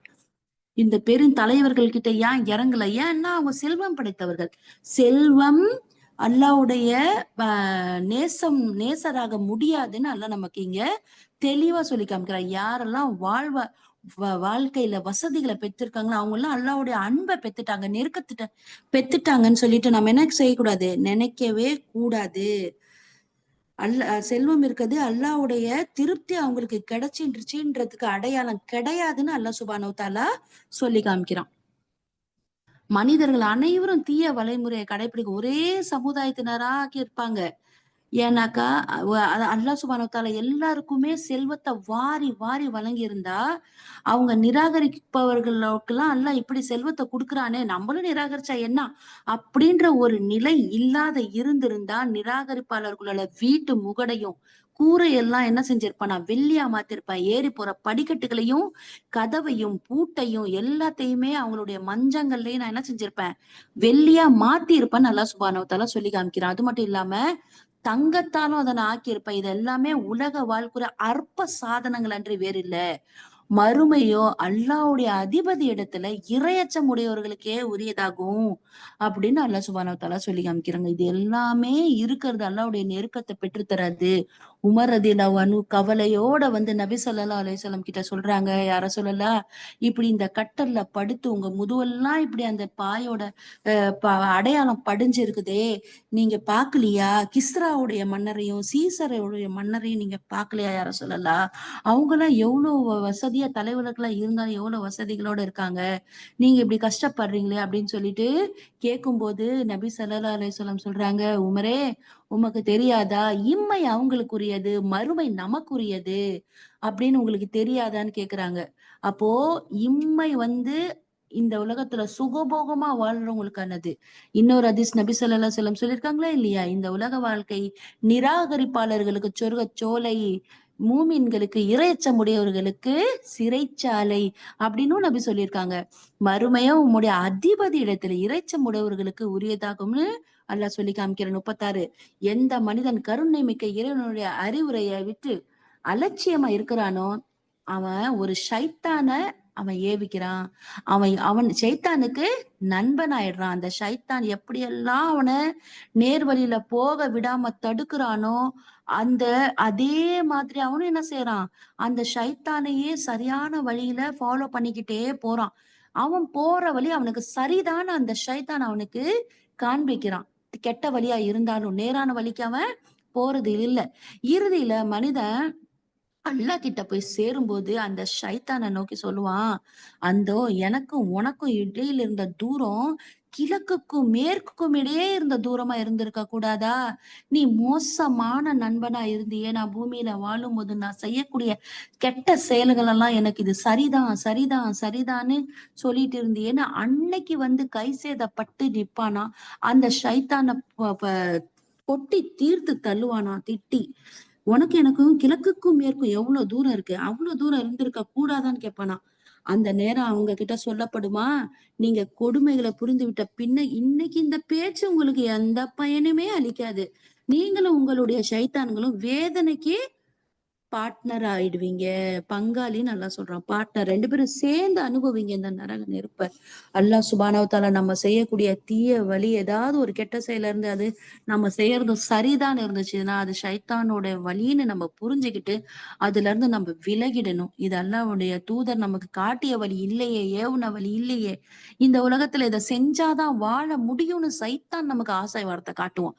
அது எல்லாத்தையும் விட்டு அல்லாஹ் சுப்ஹானஹு வ தஆலா நம்ம அனைவரையும் கிழக்குக்கும் மேற்குக்கும் தூரம் இருக்கிற அளவுக்கு அந்த ஷைத்தானை இந்த பூமியில நம்மள தூரமாக்கிடணும்னு நம்ம துவா செய்வோம். யா அல்லாஹ் எங்களுக்கும் இந்த ஷைத்தானுக்கும் கிழக்குக்கும் மேற்குக்கும் இருக்கிற அளவுக்கு இந்த பூமியில எங்களுக்கு தூரமாக்கிடு யா அல்லாஹ். அவனுடைய நக்ஷகதம்ல நாங்க போக கூடாதவர்களா இருக்கணும். கெட்டதை எங்களுக்கு அவன் நல்லதுன்னு காமிச்சு தரான், அதுல நாங்க விழுந்துராம இருக்கணும். எது நேரான பாதையோ அதுல எங்களுக்கு செல்லக்கூடிய தௌஃபீக்க கூடிய அல்லாஹ். நபியே நீங்க செவிடர்களை கேட்க செய்வீங்களா அல்லது குருடர்களை பார்க்க செய்வீங்களா? வெளிப்படையான வழிகேட்டுல கிடக்கிறவங்களுக்கு நீங்க வழிகாட்ட முடியுமா? எதுவுமே அல்லாஹ்வுடைய மனிதர்களுடைய இதயம் அல்லாஹ்வுடைய கையில இருக்கு. அவன் நாடுனா புரட்டுவான். துஆ செய்யுங்க. எப்படியா முகல்லிபல் குலூப் சப்பித் கல்பி அலா தீனிக். இப்ப நம்ம இவங்களுக்குரிய தண்டனை அளிக்க வேண்டியிருக்கு. நான் உங்களை உலகத்துல இருந்து எடுத்துக்கொண்டாலும் சரிதான். நபி ஸல்லல்லாஹு அலைஹி வஸல்லம் மரணித்த பிறகும் இந்த மக்களுக்கு என்ன செய்வான் அல்லாஹ் சுப்ஹானஹு வ தஆலா சொல்றான், தண்டனை கொடுக்க வேண்டியிருக்குன்னு சொல்லி காமிக்கிறான். அல்லது நாம் இவங்களுக்கு வாக்களித்திருக்கும் தீய கதியை இவங்க கண்களுக்கு காண்பித்து கொடுத்தாலும் சரி, திண்ணமா இவங்களுடைய முழு ஆற்றல் உடையவர்களாக அல்லாஹ் இருக்கிறான்றத சொல்லி காமிக்கிறான். வஹீயின் மூலம் உங்களுக்கு அறிவிக்கப்பட்டிருந்த வேதத்தை நீங்க உறுதியா பின்பற்றி பிடிச்சுக்கோங்க. திண்ணமா நீங்க நேர்ல வழியில இருப்பீங்க. குரான்லயும் வஹீன் மூலமா ஹதீஸை குதிசி இருக்கு. இன்னும் எத்தனையோ ஹதீஸ் சுன்னாக்கள் இருக்கு. நபி நமக்கு கட்டி கொடுத்திருக்காங்க. அது எல்லாத்தையுமே நம்ம பற்றி பிடிச்சுக்கணும். உண்மையில இந்த வேதம் உமக்கும் உம்முடைய சமூகத்தினருக்கும் ஒரு மாபெரும் சிறப்பு, ஹிதாயத்து, நேர்வழி, ஒலி, ஷிஃபா அப்படி எல்லாம் இந்த குரான் அல்லாஹ் சுப்ஹானஹு வ தஆலா நமக்கு சொல்லி காமிச்சிருக்கான். நீங்க இதற்கு பதில் அளிக்க வேண்டி இருக்கு. உமக்கு முன்னர் நாம் நம்முடைய எத்தனை தூதர்கள் அனுப்பியிருந்தோமோ அவங்க அனைவரிடத்திலயும் நீங்க கேட்டு பாருங்க. கருணை மிக்க ஏக இறைவனை தவிர வழிபடுறதுக்கு வேற கடவுளரை நான் நியமிச்சிருந்தோமா என்ன? 46 நான் மூசாவை நம்முடைய சான்றுகளோட பிறவன் கிட்ட அவனுடைய அரசவையில பிரதானிகளிடம் அனுப்பினா அவர் சென்று கூறினார், உலக மக்கள் அனைவரையும்க்கும் நான் தான் தூதரா இருக்கிறேன் அப்படின்னு அவர் சொன்னாரு. பின்னர் நம்முடைய சான்றுகளை அவர் முன்னாடி சமர்ப்பிப்பது அதை அவங்க எல்லாம் என்ன செஞ்சாங்க பார்த்துட்டு ஏளனமா சிரிச்சாங்க. ஒன்றன் பின் ஒன்றாக மூசா அலைஹிஸ்ஸலாம் 9 சான்றுகளை வேற வசனங்களை அல்லாஹ் சொல்லி காமிச்சிருக்கான். சான்றுகளை காமிச்சு வந்த போதெல்லாம் அதுல ஒவ்வொன்றுக்குமே முந்தைய சான்றை விட கடினமா அது இருந்துச்சு. அப்படி இருந்தும் அவங்க அதை நம்பாம இருந்ததால அல்லாஹ் சுப்ஹானஹு வ தஆலா அவங்கள சோதனையில தள்ளிட்டேன்னு சொல்றான். அவங்க தன்னுடைய நடத்தலையில இருந்து விலகிடலன்றதுக்காக அல்லாஹ் சுப்ஹானஹு வ தஆலா அவங்கள சோதனையில தள்ளிட்டான். வேதனையில ஆழ்த்திய ஒவ்வொரு சந்தர்ப்பத்திலையும் அவங்க என்ன சொல்லுவாங்க, சூனியக்காரரே உம் அதிமதியிடமிருந்து கிடைத்திருக்கும் அந்தஸ்தின் அடிப்படையில எங்களுக்காக அவங்க கிட்ட நீங்க கெஞ்சுங்க, நாங்க திண்ணமா நேரிய வழிக்கு வந்துடுவோம். அதாவது 9 கட்டளைகள் என்ன? அந்த பேனு, இது வெட்டுக்கிளி இது எல்லாத்தையுமே நம்ம மற்ற வசனங்கள்ல பார்த்திருக்கோம். ஒரு ஒரு இது மோஜிஜா வரும்போதும் அவங்க உடனே ஏத்துக்குவாங்க. அதுக்கப்புறம் நிராகரிப்பாங்க. இவங்க கெஞ்ச சொல்லுவாங்க. மூசா அலைஹிஸ்ஸலாம் கெஞ்சுவாங்க. அந்த வேதனை தீர்ந்துடும். அதுக்கப்புறம் திரும்ப அட்டூழியம் செய்வாங்க. இது எல்லாமே தொடர்ந்து நடந்துகிட்டே இருக்குது. ஆனா அவ்வாறு அவர்களை விட்டு தண்டனை நாம் விலக்கிய போது அவர்கள் வரம்பு மீறினாங்க. ஒரு நாள் ஃபிரௌன் சமூகத்தை நோக்கி ஃபிரௌன் சொல்றான் மக்கள் கிட்ட, என் மக்களே, எகிப்தின் அரசாட்சி என்னோடது இல்லையா? இந்த ஆறு எனக்கு கீழே ஓடிக்கிட்டு இல்லையா? இது உங்களுக்கு தெரியாதா என்ன அப்படின்னு கேக்குறான். நான் சிறந்தவனா அல்லது கேவலமானவனும் தன்னுடைய நவுதுபில்லா தன்னுடைய கருத்தை தெளிவா எடுத்து சொல்ல முடியாதவரமா இருக்காரா இல்லையா இந்த மனுஷன்? மூசா அலைஹிஸ்ஸலாம் அவர் சிறந்தவரான்னு கேள்வி கேட்கிறான். மூசா அலைஹிஸ்ஸலாம் அவர் துவா செஞ்ச உடனே அவருக்கு அவருடைய திக்குவாய் போயிருச்சு. அது கூட அவனால புரிஞ்சிக்க முடியல. இவன் கேவலமானவன் சொல்றான் ஃபிரௌன். ஆனா அல்லாஹ் சுப்ஹானஹு வ தஆலா அவர் கண்ணியமானவர், உயர் உயர் அந்தஸ்து உடையவர்னு நமக்கு சொல்லி காமிக்கிறான். ஏன் இவனுக்கு தங்க காப்புகள் இறக்கி தரப்படல? அல்லது வானவர்களோட ஒரு குழு ஏன் இவர் கூட வரல? அப்படின்னு இந்த பிறவுன் என்ன செய்யறான்? தன்னுடைய பிரமுகர்கள் கிட்ட சொல்றான். பிறவுன் தன்னுடைய சமூகத்தார சாதாரணமா கறந்தான். அவனுக்கு கீழ்ப்படிஞ்சாங்க. உண்மையில அவங்க எல்லாருமே பாவம் புரியக்கூடிய மக்களா இருந்தாங்க. யாரெல்லாம் கீழ்ப்படிஞ்சாங்களோ. இறுதியில அவங்கள அல்லாஹ் சுப்ஹானஹு வ தஆலா கோவமடை செய்யும்போது அவங்கள பழி வாங்கிட்டேன். எல்லாரையுமே கடல்ல மூழ்கடிச்சு அழிச்சிட்டேன்னு அல்லாஹ் சுப்ஹானஹு வ தஆலா சொல்லி காமிக்கிறான்.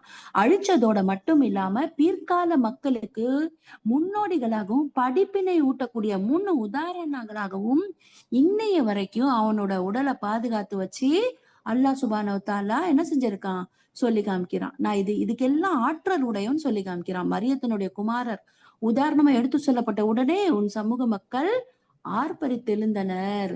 அதாவது அவங்க மரியம் அலைஹிஸ்ஸலாம அவங்களுடைய மகனையும் மக்களுக்கு உதாரணமா எடுத்து சொன்ன உடனே நபி ஸல்லல்லாஹு அலைஹி வஸல்லம், ஏன்னா இவர் பிறக்கறதுக்கு முன்னாடி எத்தனை ஆண்டு காலத்துக்கு முன்னாடி நடந்த இந்த சம்பவத்தை இவரு தெளிவா சொல்லாருன்ன உடனே அவங்களுக்கு எல்லாம் ஒரே ஆச்சரியம். எங்கள் கடவுள்கள் சிறந்தவையா அல்லது அவரா என்று கேட்டனர். அவங்க இந்த உதாரணத்தை முன்ன வச்ச உடனே வெறும் வீண் வாதத்துக்கு தான், உண்மையில இவங்க குதர்க்கம் செய்யக்கூடிய மக்களா தான் இருக்கிறாங்க. மரியம் அலைஹிஸ்ஸலாமுடைய குமாரரை பொறுத்த வரைக்கும் அவர் ஒரு அடியாரை தவிர வேற இல்ல. அவர் மீது நான் அருள் புரிஞ்சிருக்கிறேன். இஸ்ராயலுடைய வழித்தோன்றல்களுக்கு என்னுடைய ஆற்றலின் முன் உதாரணமாக நான் அவங்களை என்ன செஞ்சிருக்கேன்? இறக்கி வச்சிருக்கிறேன். நான் நாடி இருந்தா உங்களிலிருந்து வானவர்கள் என்ன செஞ்சிருக்க முடியும்? படைத்திருக்க முடியும். அவங்க உங்களுடைய பிரதிநிதிகளா பூமியில திகழ்ந்திருப்பாங்க. இது எல்லாமே அல்லாஹ்வுக்கு உகந்ததுதான். மேலும் அவரு மரியத்தின் குமாரனுடைய உண்மை நிலையின் ஒரு அறிகுறியாக திகழ்ந்தாரு. எனவே நீங்கள் அதில் சந்தேகம் கொள்ளாதீங்க. நான் சொல்றதை நீங்க ஏத்துக்கோங்க. இதுவே நேரிய வழி. இதோட முடிச்சிடுறேன் என்னுடைய வசனங்களை.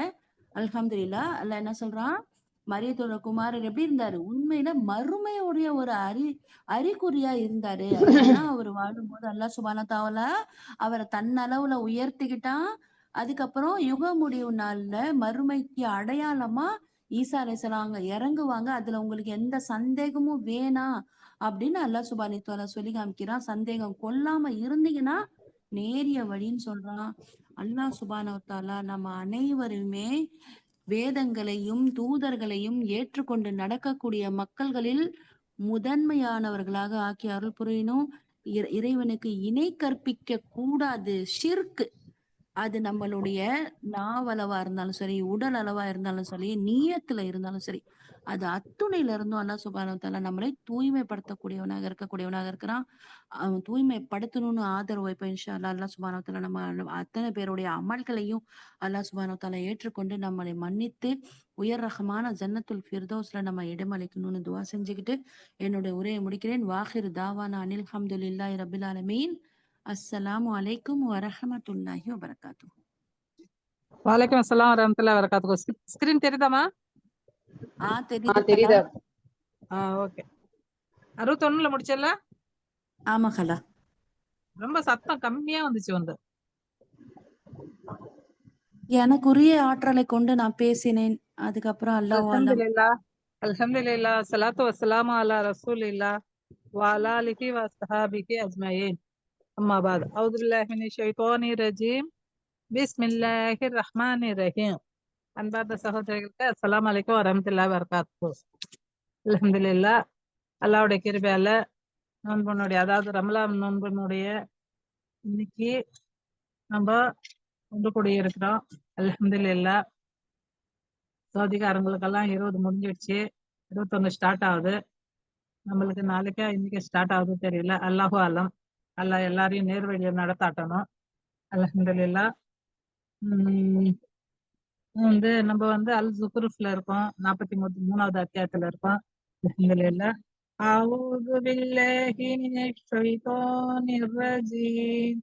பிஸ்மில்லாஹிர் ரஹ்மானிர் ரஹீம். இன்னல்லாஹ ஹுவர் ரப்பி வ ரப்புக்கும் ஃபஹ்புதுஹு ஹாதா சிராத்தும் முஸ்தகீம். ரப்பி ஷ்ரஹ் லி ஸத்ரி வ யஸ்ஸிர் லி அம்ரி வஹ்லுல் உக்ததம் மின் லிசானி யஃப்கஹு கௌலி. அன்பார்ந்த சகோதரர்களே, அல்ஹம்துலில்லாஹ். அஸ்ஸலாமு அலைக்கும் வரஹ்மத்துல்லாஹி வபரகாத்துஹு. 62 படிக்கிறேன். ஷைத்தான் உங்களை இதிலிருந்து தடுத்திட வேண்டாம், அவன் உங்களுடைய வெளிப்படையான பகைவனாக இருக்கிறான். அல்லாஹ் வந்து ஷைத்தானை பத்தி நிறைய எச்சரிக்கை குர்ஆன் மூலியமா நம்மளுக்கு சொல்லி காட்டுறான். அவனுக்கு நீங்க பணிஞ்சிடாதீங்க, அவனுடைய சூதெல்லாம் ரொம்ப ஹல்காவானது, அவனை நீங்க வென்றுடுங்க அப்படின்ட்டு அல்லாஹ் நம்மளுக்கு நிறைய ஐடியா கொடுக்குறான். அந்த ஷைத்தானை நம்ம எப்படி வெல்லணும்ன்றத பத்தி. அல்ஹம்துலில்லாஹ். அதனாலதான் இதுல சொல்றான், ஷைத்தானை உங்களை தடுத்துட வேண்டாம், நீங்க வந்து உஷாரா இருந்துக்குங்க, எந்த நேரமும் அவங்க கிட்ட இருந்து அல்லாஹ் கிட்ட பாதுகாப்பு கேளுங்க அப்படின்னு சொல்றான். மேலும் ஈசா தெளிவான சான்றுகளை கொண்டு வந்தபோது கூறினார், நான் உங்களிடம் ஞானத்தை கொண்டு வந்திருக்கிறேன், மேலும் நீங்கள் என்னென்ன விஷயங்களில் கருத்து வேறுபாடு கொண்டிருக்கிறீர்களோ. அல்லாஹ் வந்து எனக்கு ஞானத்தையும் வழங்கி இருக்கான், சில முஜிசாங்களையும் வழங்கி இருக்கான் அப்படின்ட்டு ஈசா அலைஹிஸ்ஸலாம் தன்னுடைய மக்கள் கிட்ட சொல்றாரு. அது செஞ்சும் காட்டுறாரு. ஆனாலும் அந்த மக்கள் என்ன பண்றாங்க? நம்ப மாட்டேன்றாங்க, அவரை தூற்றுறாங்க, அவர் வந்து சூனியக்காரன்றாங்க, அவருடைய உயிருக்கே உல வைக்கவும் அவங்க வந்து ஆரம்பிச்சிடுறாங்க. அல்லாஹு அக்பர். அதாவது இதனுடைய உண்மை நிலைகளை உங்களிடம் விளக்கி காட்டுவதற்காக வந்திருக்கிறேன். எனவே நீங்கள் அல்லாஹ்வுக்கு அஞ்சுங்கள், எனக்கு கீழ்ப்படியுங்கள். எல்லா நபிமார்களும் இதுதான் சொன்னாங்க. அல்லாஹ்வுக்கு அடிபணிங்க, எங்களை நம்புங்க, அதுதான் சொன்னாங்க அவங்க. அல்லாஹ்வுக்கு பயப்படுங்க, எங்களுக்கு கீழ்ப்படிங்க, நாங்க சொல்றதை கேளுங்க, உங்க மனசுல இருத்திக்கிங்க, உங்க மனசை வந்து பியூர் ஆக்கிக்கிங்க, ஒரு இறை கொலைகளை நீங்க வாங்க. இதேதான் எல்லா நபிமார்களும் சொன்னாங்க. ஏன்னா நாளைக்கு மறுமையில உங்களை அல்லாஹ் வந்து நரகத்துல போடுவான், நீங்க சொர்க்கத்துக்கு உரியவங்களா ஆயிடுங்க, நன்மக்களா ஆயிடுங்க. இதேதான் சொல்லியிருந்தாங்க எல்லா இறை தூதரும். உண்மையில் அல்லாஹ் தான் என்னுடைய அதிபதி, உங்களுடைய அதிபதி ஆவான், ஆக அவனே நீங்கள் வணங்குங்கள், இதுவே நேரிய வழியாகும். எது சிராத்துல் முஸ்தகீம் அப்படின்னு நம்ம சொல்றோம்ல, அததான் அல்லாஹ் இங்க சொல்லி காட்டுறான். அல்லாஹ் வணங்குறதுதான் நேரானது வழி, வேற எந்த வழியுமே இல்லை. அல்லாஹ் ஒரே இறைவன், அவனுக்கு மட்டும்தான் நம்மளுடைய பூஜிப்பு இருக்கணும், அவனுக்கு தான் பூஜிக்கணும், நம்ம அவனுடைய வார்த்தையில தான் நம்ம வாழணும். அதுதான் அல்லாஹ் இங்க சொல்லி காட்டுறான். அந்த சிராத்துல் முஸ்தகீம்ன்ற பாலம் எதுல உங்களுக்கு கிடைக்கும்னா, நீங்க ஒரே அல்லாஹ் வணங்கினாதான் அந்த ஒரு நேர் பாதை உங்களுக்கு கிடைக்கும். அல்லாஹு அக்பர். 65.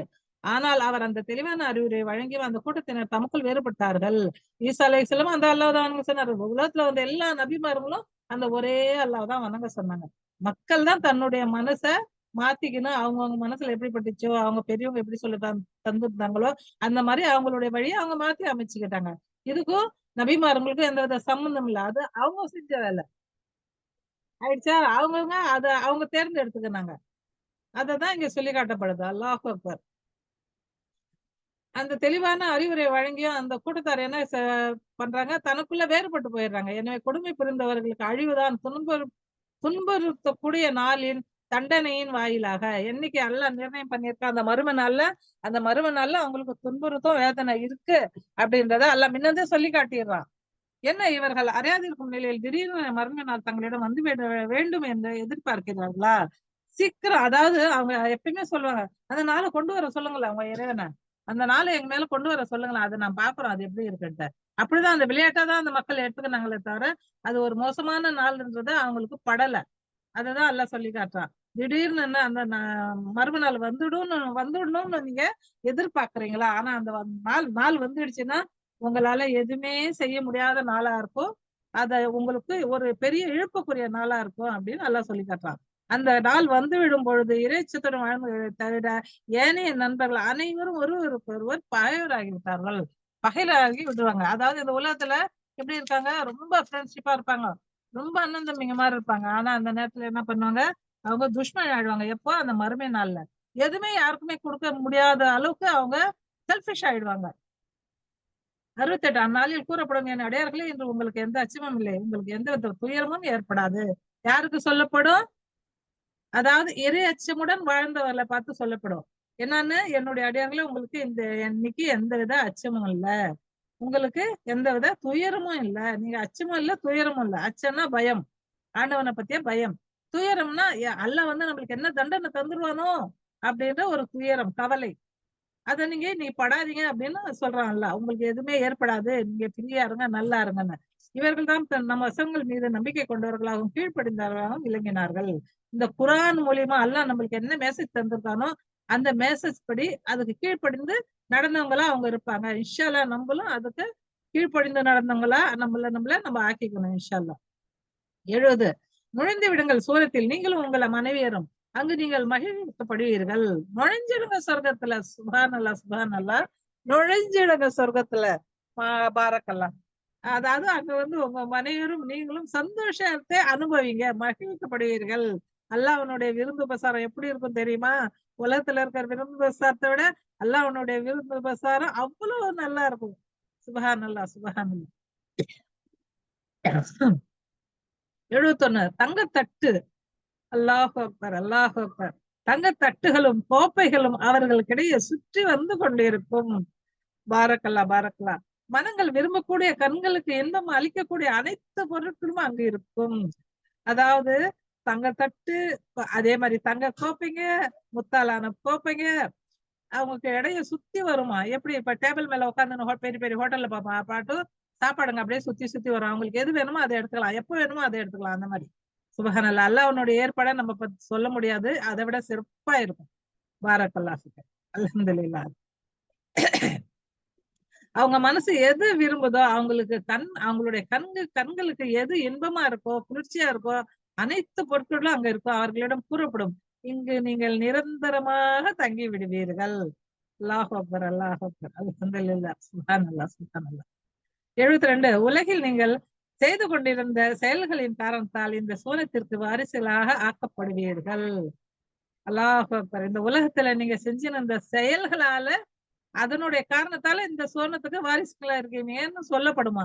உங்களுக்காக இங்க ஏராளமான கனிகள் உள்ளன, அவற்றை நீங்கள் உண்பீர்கள். 74. குற்றவாளிகளே நரக வேதனையில் நிரந்தரமாக விழுந்து கிடப்பார்கள். யாரு குற்றவாளிங்க? அல்லாஹ்வுடைய வார்த்தையை யாரு நிராகரிச்சாங்க? அவங்க எல்லாருமே குற்றவாளிங்க. அதுக்கு மறுப்பு செஞ்சவங்களும் குற்றவாளிங்க. அல்லாஹ் அக்பர். நவுதுபில்லா. அவர்களின் வேதனை கொஞ்சமும் குறைக்கப்பட மாட்டாது.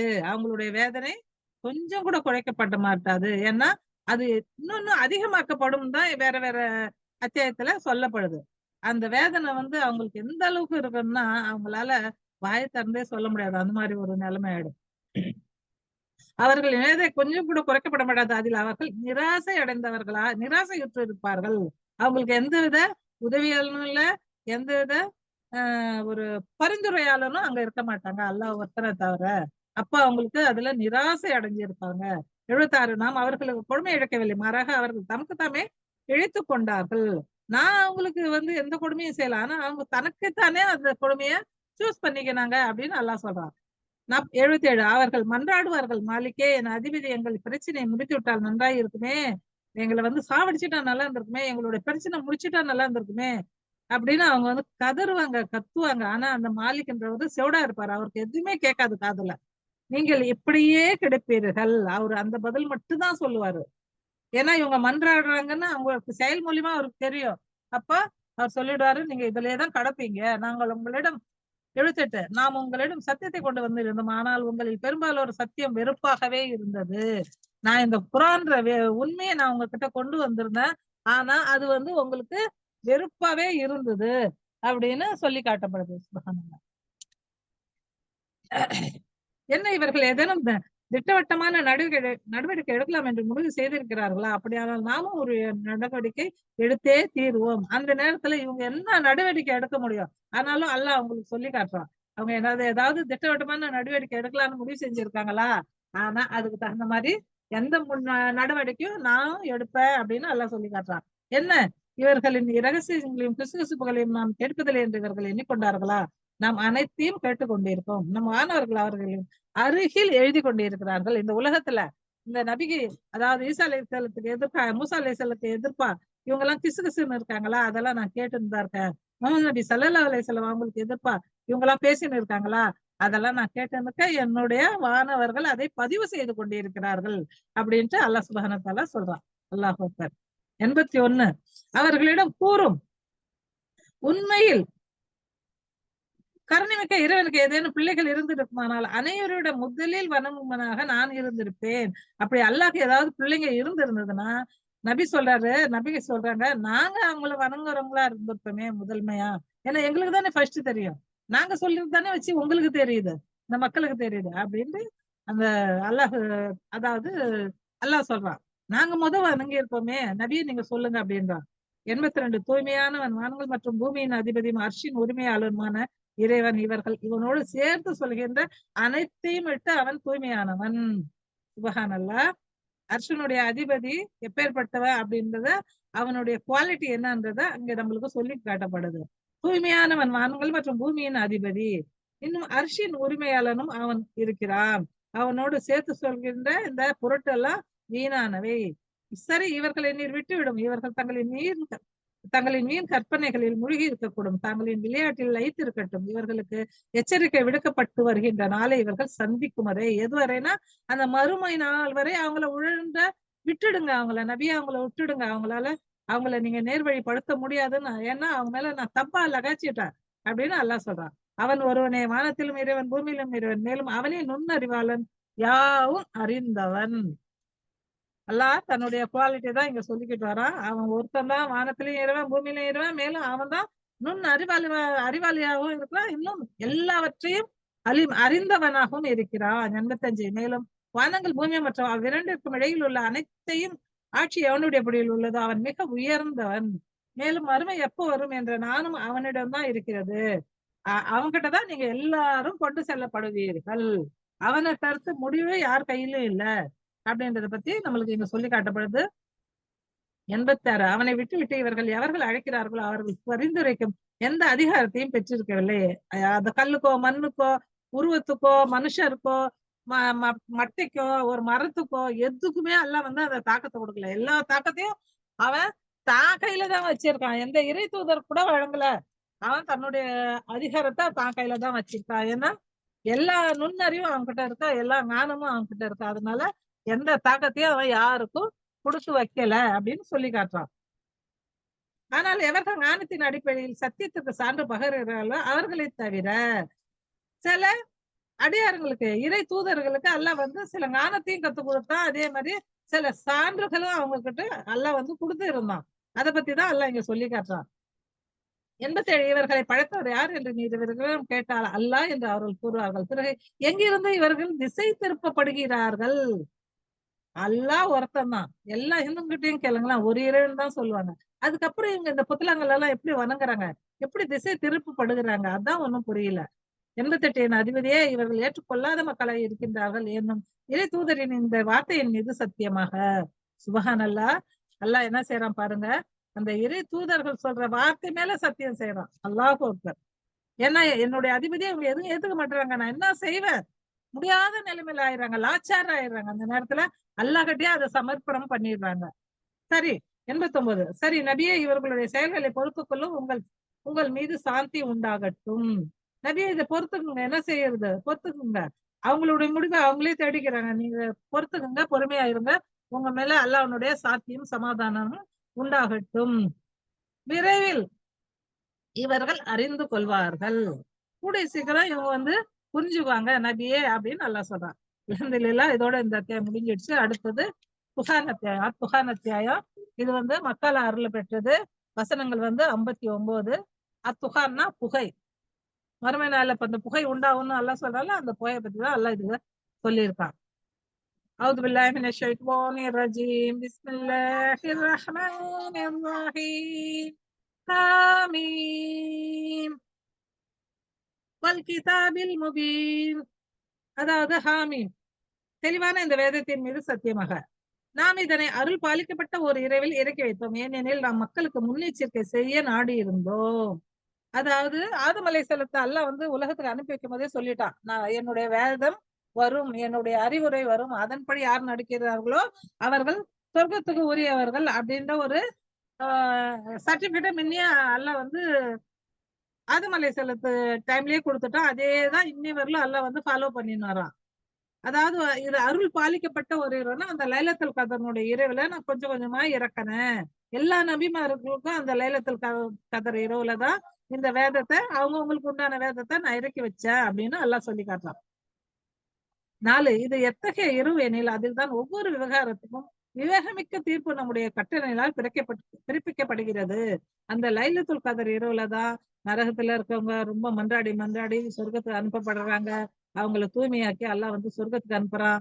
இன்னும் உலகத்துக்கு என்னென்ன கட்டளையை இறக்கணுமோ, உலகத்துல என்னென்ன மாறுதல் உண்டாகுமோ, எந்தெந்த காரியங்கள் நடைபெறுமோ அந்த தீர்ப்பெல்லாம் அந்த அந்த ஒரு இரவுல வானவர்கள் கொண்டு இறங்குறாங்க. அதனால அந்த இரவுல வந்து நீங்க வந்து நின்னு தொழுவுங்க, அல்லாஹ் கிட்ட பாவ மன்னிப்பு கேளுங்க. அது வந்து சிறப்பு மிக்க இரவா இருக்கு. அது வருஷத்துல ஒரு நாள் தான் இருக்கு. அந்த இரவுக்காக நீங்க துவா செய்யுங்கன்னு சொல்லப்படுது.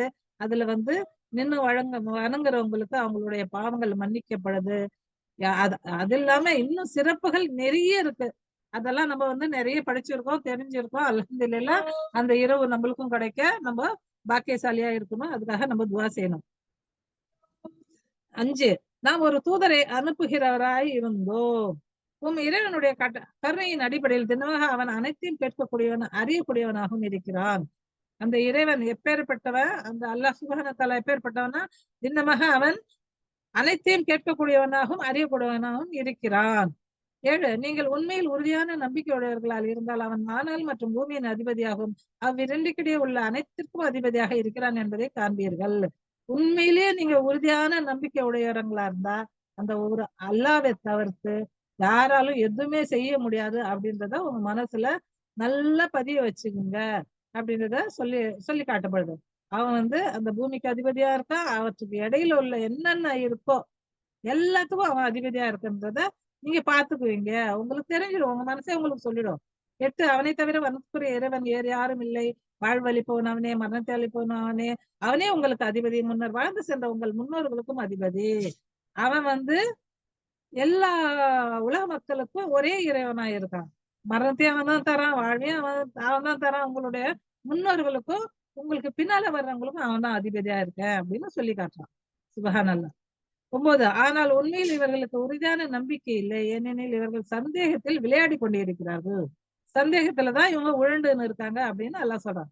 சரி, இனி ஒரு நாளை எதிர்பார்ப்பீராக, அந்நாள் வானம் வெளிப்படையாக புகையை கொண்டு வரும். இந்த புகைதான் இந்த அத்தியாயத்தினுடைய பேரா இருக்கு. வானத்துல இருந்து ஒரு புகை வரும். ஏன்னா வானம் வந்து பலவித இது இதால படைக்கப்பட்டிருக்கு. சுபஹானல்லாஹ்.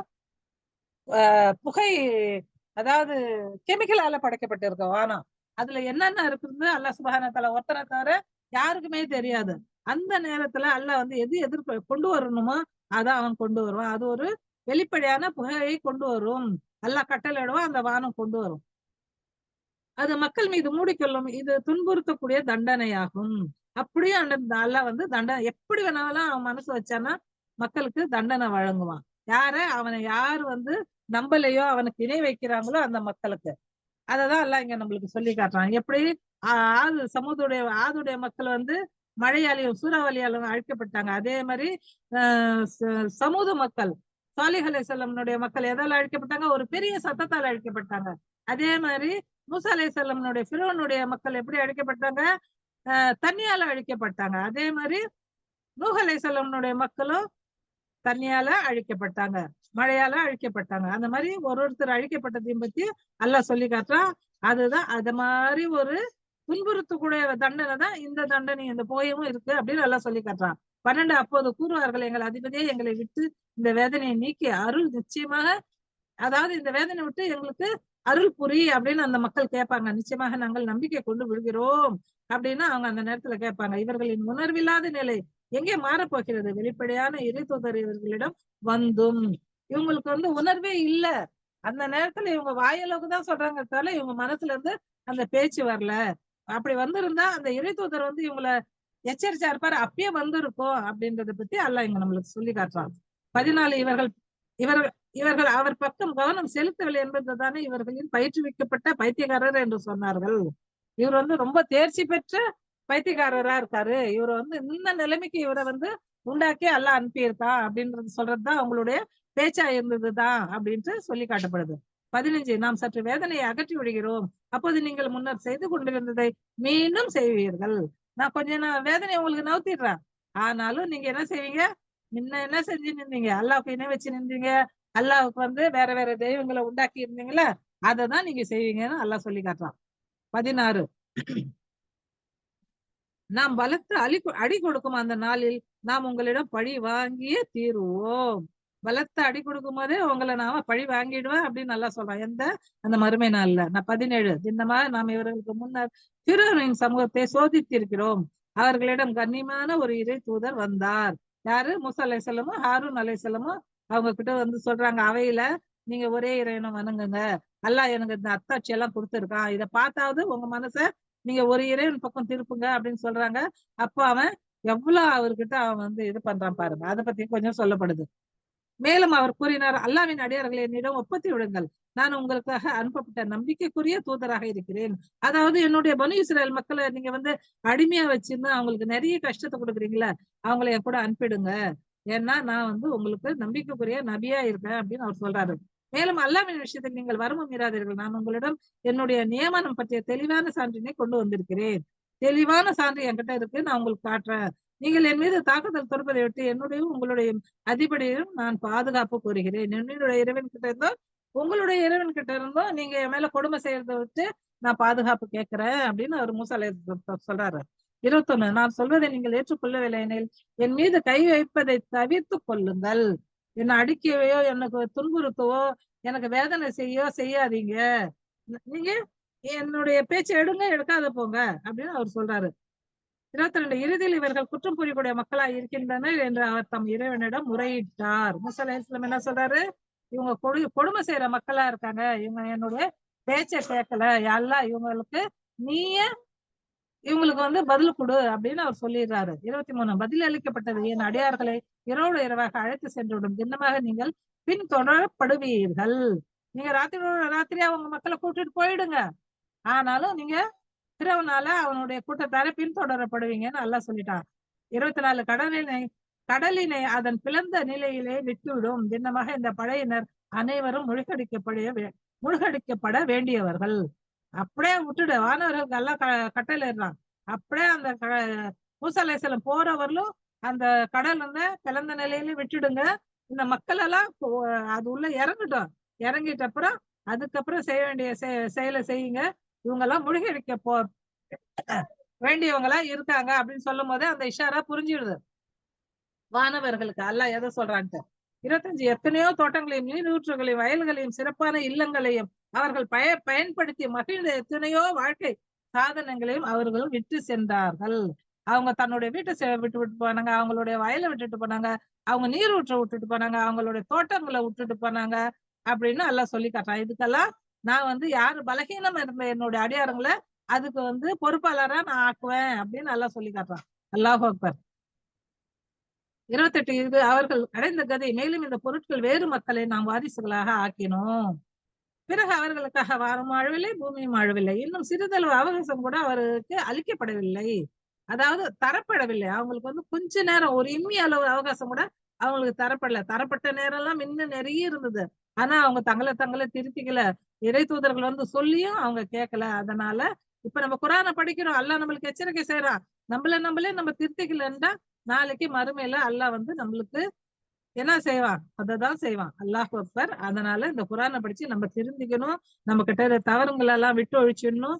எவ்வளவு முடியுதோ அல்லாஹ்வுக்கு அடிபணிஞ்சு நடக்கிறவங்களா நம்ம நல்மக்களா நம்ம இருக்கணும் இன்ஷா அல்லாஹ். அதாவது 30 இவ்வாறு இஸ்ராயலின் வழித்தோன்றல்களை நாம் கடும் இழிவில் இருந்தும் இழிவுபடுத்தும் வேதனையிலிருந்தும் அதாவது பிறனிடம் காப்பாற்றினோம்.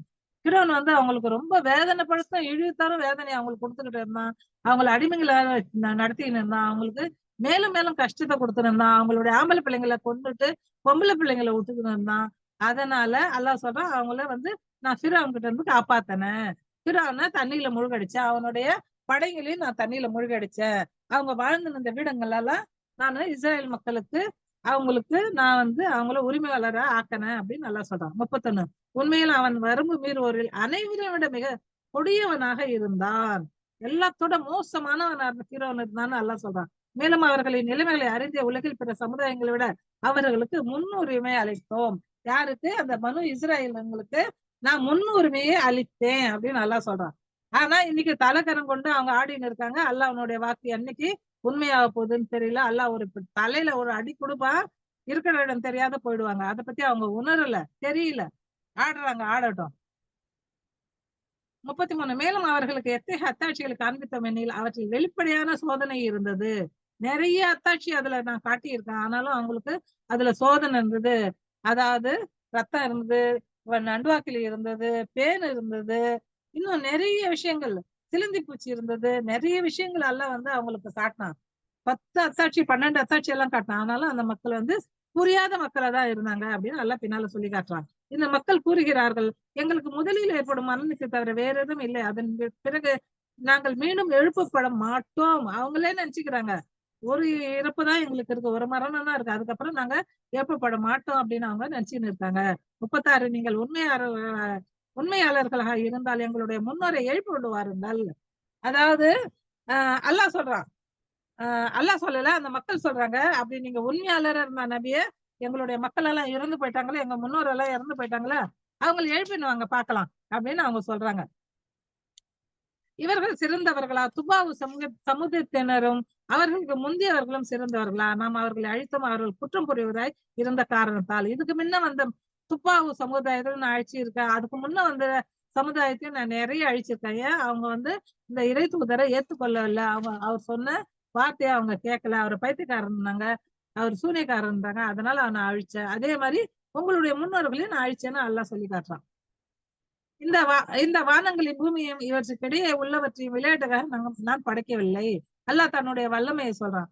இந்த வானத்தையும் பூமியும் நான் விளையாட்டுக்காக படைக்கலப்பா, அது ஒரு மக்சத்துக்காக படைச்சிருக்கேன், ஒரு உண்மைக்காக படைச்சிருக்கேன், ஒரு குறிக்கோளுக்காக நான் படைச்சிருக்கேன். இதெல்லாம் உங்களுக்கு புரியலையா அப்படின்னு நல்லா கேட்கிறான். அவற்றை சத்தியத்துடன் படைத்து இருக்கின்றோம், ஆனால் இவர்களில் பெரும்பாலும் அறிவதில்லை. அதை உண்மையிலேயே நான் படைச்சிருக்கேன். அந்த படைப்பாளன் நான் ஒருத்தன் தான், நான் உண்மையானவன் அப்படின்னு நல்லா சொல்லி காட்டுறான். 40 இவர்கள் அனைவரையும் எழுப்பதற்கு தீர்மானிக்கப்பட்டிருக்கும் காலம் தீர்ப்பளிக்கும் நாளாகும்.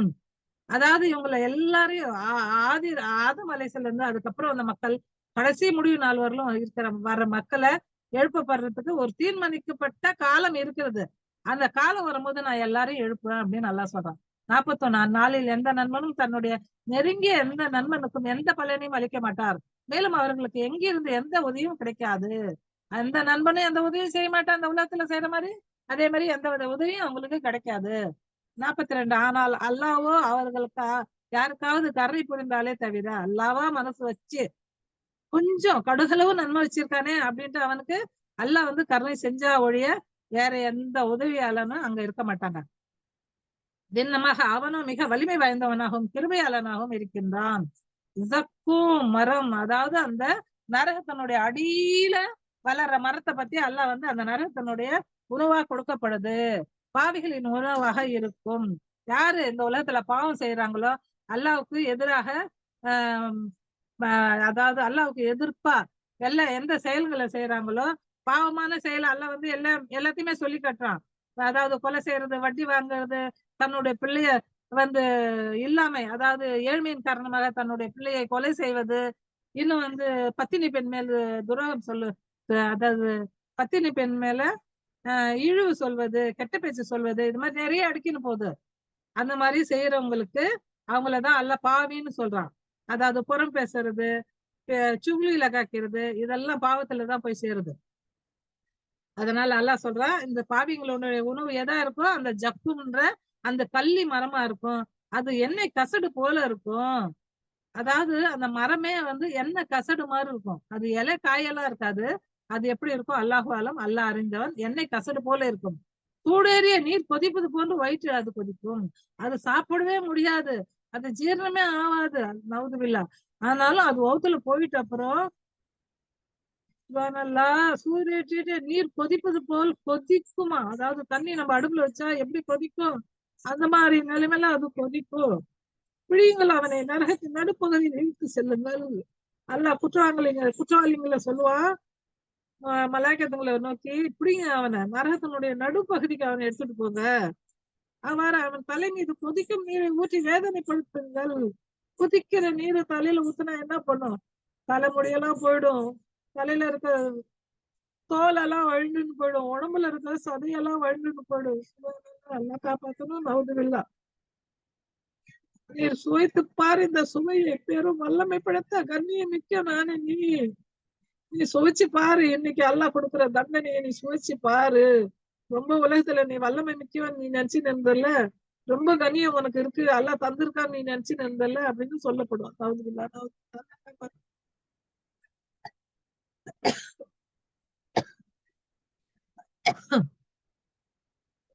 நீங்கள் எதன் வருகையை சந்தேகித்துக் கொண்டிருந்தீர்களோ அதுதான் இது. 50வது வசனம். எதை பத்தி நீங்க சந்தேகத்துல உழுண்டு நின்றீங்களோ, சந்தேகமா பேசி நின்றீங்களோ, அந்த நாள் எப்போ வரும், அது யார் பார்த்தா, அது பார்த்திருந்தா தானே தெரியும் அப்படின்னு மிதண்டாவாதம் பேசி நின்றீங்கல்ல, அந்த நாள் இதுதான். நீங்க சந்தேகத்துல இருந்தீங்கல்ல, அது இதுதான் சொல்லப்படும். அல்லாஹ் காப்பாத்தணும். இறை அச்சமுடையவர்கள் அமைதியான இடத்தில் இருப்பார்கள். யாரு? அல்லாஹ்வுடைய அடியார்கள். தோட்டங்களிலும் நீர் ஊற்றுகளிலும் இருப்பார்கள். தடித்த மற்றும் மெல்லிய பட்டாடிகள் அணிந்து கொண்டு எதிரெதிரே அமர்ந்திருப்பார்கள். சுந்தூஸ் இஸ்தபரக்க அப்படின்ற அந்த ஆடைகளை அணிஞ்சு அழகா உட்கார்ந்து இருப்பாங்க, எதிர்க்க சந்தோஷமா இருப்பாங்க. சுப்ஹானல்லாஹ், அல்ஹம்துலில்லாஹ். இதுதான் அவர்களின் நிலையாகும். மேலும் நாம் அழகிய தோற்றமுள்ள எழில் வீழி மங்கையரை அவர்களுக்கு ஜோடிகளாக கொடுப்போம். அவங்களுக்கு ஜோடியா இந்த உலகத்துல எப்பேற்பட்ட மனைவியா இருந்தாலும், எப்பேற்பட்ட துர்குணம் கொண்ட புருஷனா இருந்தாலும், ஆனா மறுமையில அல்லாஹ் வந்து அதுக்கு பிரதி உபகாரமா என்ன வச்சிருக்கான், இந்த உலகத்துல எல்லாத்தையும் சகிச்சு பொறுமையோட வாழ்ந்து அல்லாஹ்வுடைய அல்லாஹ்வுடைய சொல்படி செயலிட்டு நம்ம நடந்தோம்னா அல்லாஹ் வந்து மறுமையில நம்மளுக்கு சொர்க்கத்துல அழகான ஒரு ஜோடிங்களை கொடுக்குறேன் அப்படின்னு சொல்றான். பிறகு அவர்கள் 55 அங்க அவர்கள் மனம் நிம்மதி எல்லா விதமான சுயமிக பொருட்களையும் கேட்பார்கள். அவங்களுக்கு எது வேணுமோ, அவங்க மனசு எது கேட்குதோ, அவங்களுக்கு எது நிம்மதியா இருக்கோ, எல்லா வித சுயமிக பொருட்களையும் அவங்க கேட்பாங்க, எல்லாமே அவங்களுக்கு கிடைக்கும். 56 ஏற்கனவே உலகில் அடைந்த மரணம் தவிர மறுமரணத்தை அவர்கள் அனுபவிக்க மாட்டார்கள். மேலும் இறைவன் உம்முடைய கருணையினால் அவர்களை நரக வேதனையிலிருந்து காப்பாற்றினான். அல்லாஹ் அவனுடைய கருணை தான் நம்மளை காப்பாற்றும், மற்றபடி நம்மளை எதுக்கும் காப்பாத்தாது. அல்ஹம்துலில்லாஹ். அந்த சொர்க்கத்துல அவங்க எல்லாமே அனுபவிக்கிறவங்களா இருப்பாங்க. இந்த உலகத்துல நம்மளுக்கு பணம் இல்லையே, நம்மளுக்கு வீடு இல்லையே, நம்மளுக்கு ஆம்பளை பிள்ளை இல்லையே, நம்மளுக்கு பொம்பளை பிள்ளை கொடுக்கலையே அல்லாஹ், இன்னும் நம்மளுக்கு வந்து வேதனை, அதாவது நோவு கொடுத்துட்டானே, அப்படி இப்படின்ட்டு நம்ம வந்து கஷ்டமே படக்கூடாது. அல்லாஹ் எது தர்றோம் அதை ஏத்துக்கிட்டு அல்ஹம்துலில்லாஹ், அல்ஹம்துலில்லாஹ். அல்லாஹ்வுடைய விருப்பத்துக்கு நம்மளுடைய விருப்பத்தை நம்ம கொண்டு வரணும். அல்ஹம்துலில்லாஹ். அதுக்காக தான் மறுமையில வந்து நம்மளுக்கு பெரிய ஒரு கிஃப்ட் எல்லாம் வச்சிருக்கான். அல்ஹம்துலில்லாஹ். 57 இதுவே மாபெரும் வெற்றி ஆகும். இதுதான் அந்த சொர்க்கத்தை நீங்க அடைச்சிட்டீங்கன்னா அதுதான் உங்களுடைய வெற்றி. இந்த உலகத்துல படுற வெற்றி எல்லாம் நம்மளுக்கு வெற்றி இல்ல. நம்மளுக்கு வந்து பதவி கிடைக்கும், பணம் கிடைக்கும், எல்லாமே கிடைக்கும். ஆனா அந்த மறுமை வெற்றி தான் நம்மளுக்கு உண்மையான வெற்றி. அல்ஹம்துலில்லாஹ். அதுக்காக தான் இந்த உலகத்துல நம்ம பாடுபடணும். எல்லா கஷ்டத்தையும் நம்ம தாங்கிக்கணும். 58 நபியை இவர்கள் அறிவுரை பெற வேண்டும் என்பதற்காக நாம் இந்த வேதத்தை உம்முடைய மொழியிலேயே எளிதாக்கி கொடுத்திருக்கின்றோம். நபி ஸல்லல்லாஹு அலைஹி வஸல்லம் அவங்க எந்த மொழிக்காரங்களா இருந்தாங்க? அரபு மொழிக்காரங்களா இருந்தாங்க. அதனால அவருடைய மொழியில அவருக்கு வேதத்தை கொடுத்திருக்கான். அதே மாதிரி ஒவ்வொரு நபிமார்களும் எந்தெந்த மொழியை பேசுறாங்களோ அந்த மொழியில தான் அவங்களுக்கு வேதத்தை கொடுத்திருக்கான் அல்லாஹ். ஏன்னா புரியாத மொழியில வேதத்தை கொடுத்து அவங்கள கஷ்டப்படுத்த அல்லாஹ் நாடல. அவங்க அதை வந்து எளிமையா புரிஞ்சுக்கணுன்றதுக்காக நான் எளிமையா தந்திருக்கேன் அப்படின்னு அல்லாஹ் சொல்லி காட்டுறான். கடைசி அத்தியாயத்துக்கு வந்துட்டோம். 59. இனி நீரும் எதிர்பாரும் இவர்களும் எதிர்பார்த்து கொண்டிருப்பார்கள். நபியை நீங்களும் எதிர்பாருங்க, அவங்களும் எதிர்பார்த்துன்னு இருக்கட்டும். அந்த நாள் எப்போ வரும்ன்றது எனக்கு மட்டும்தான் தெரியும் அப்படின்னு அல்லாஹ் சொல்லி காட்டுறான். அல்ஹம்துலில்லாஹ். அடுத்த அத்தியாயத்துக்கு வந்துட்டோம்.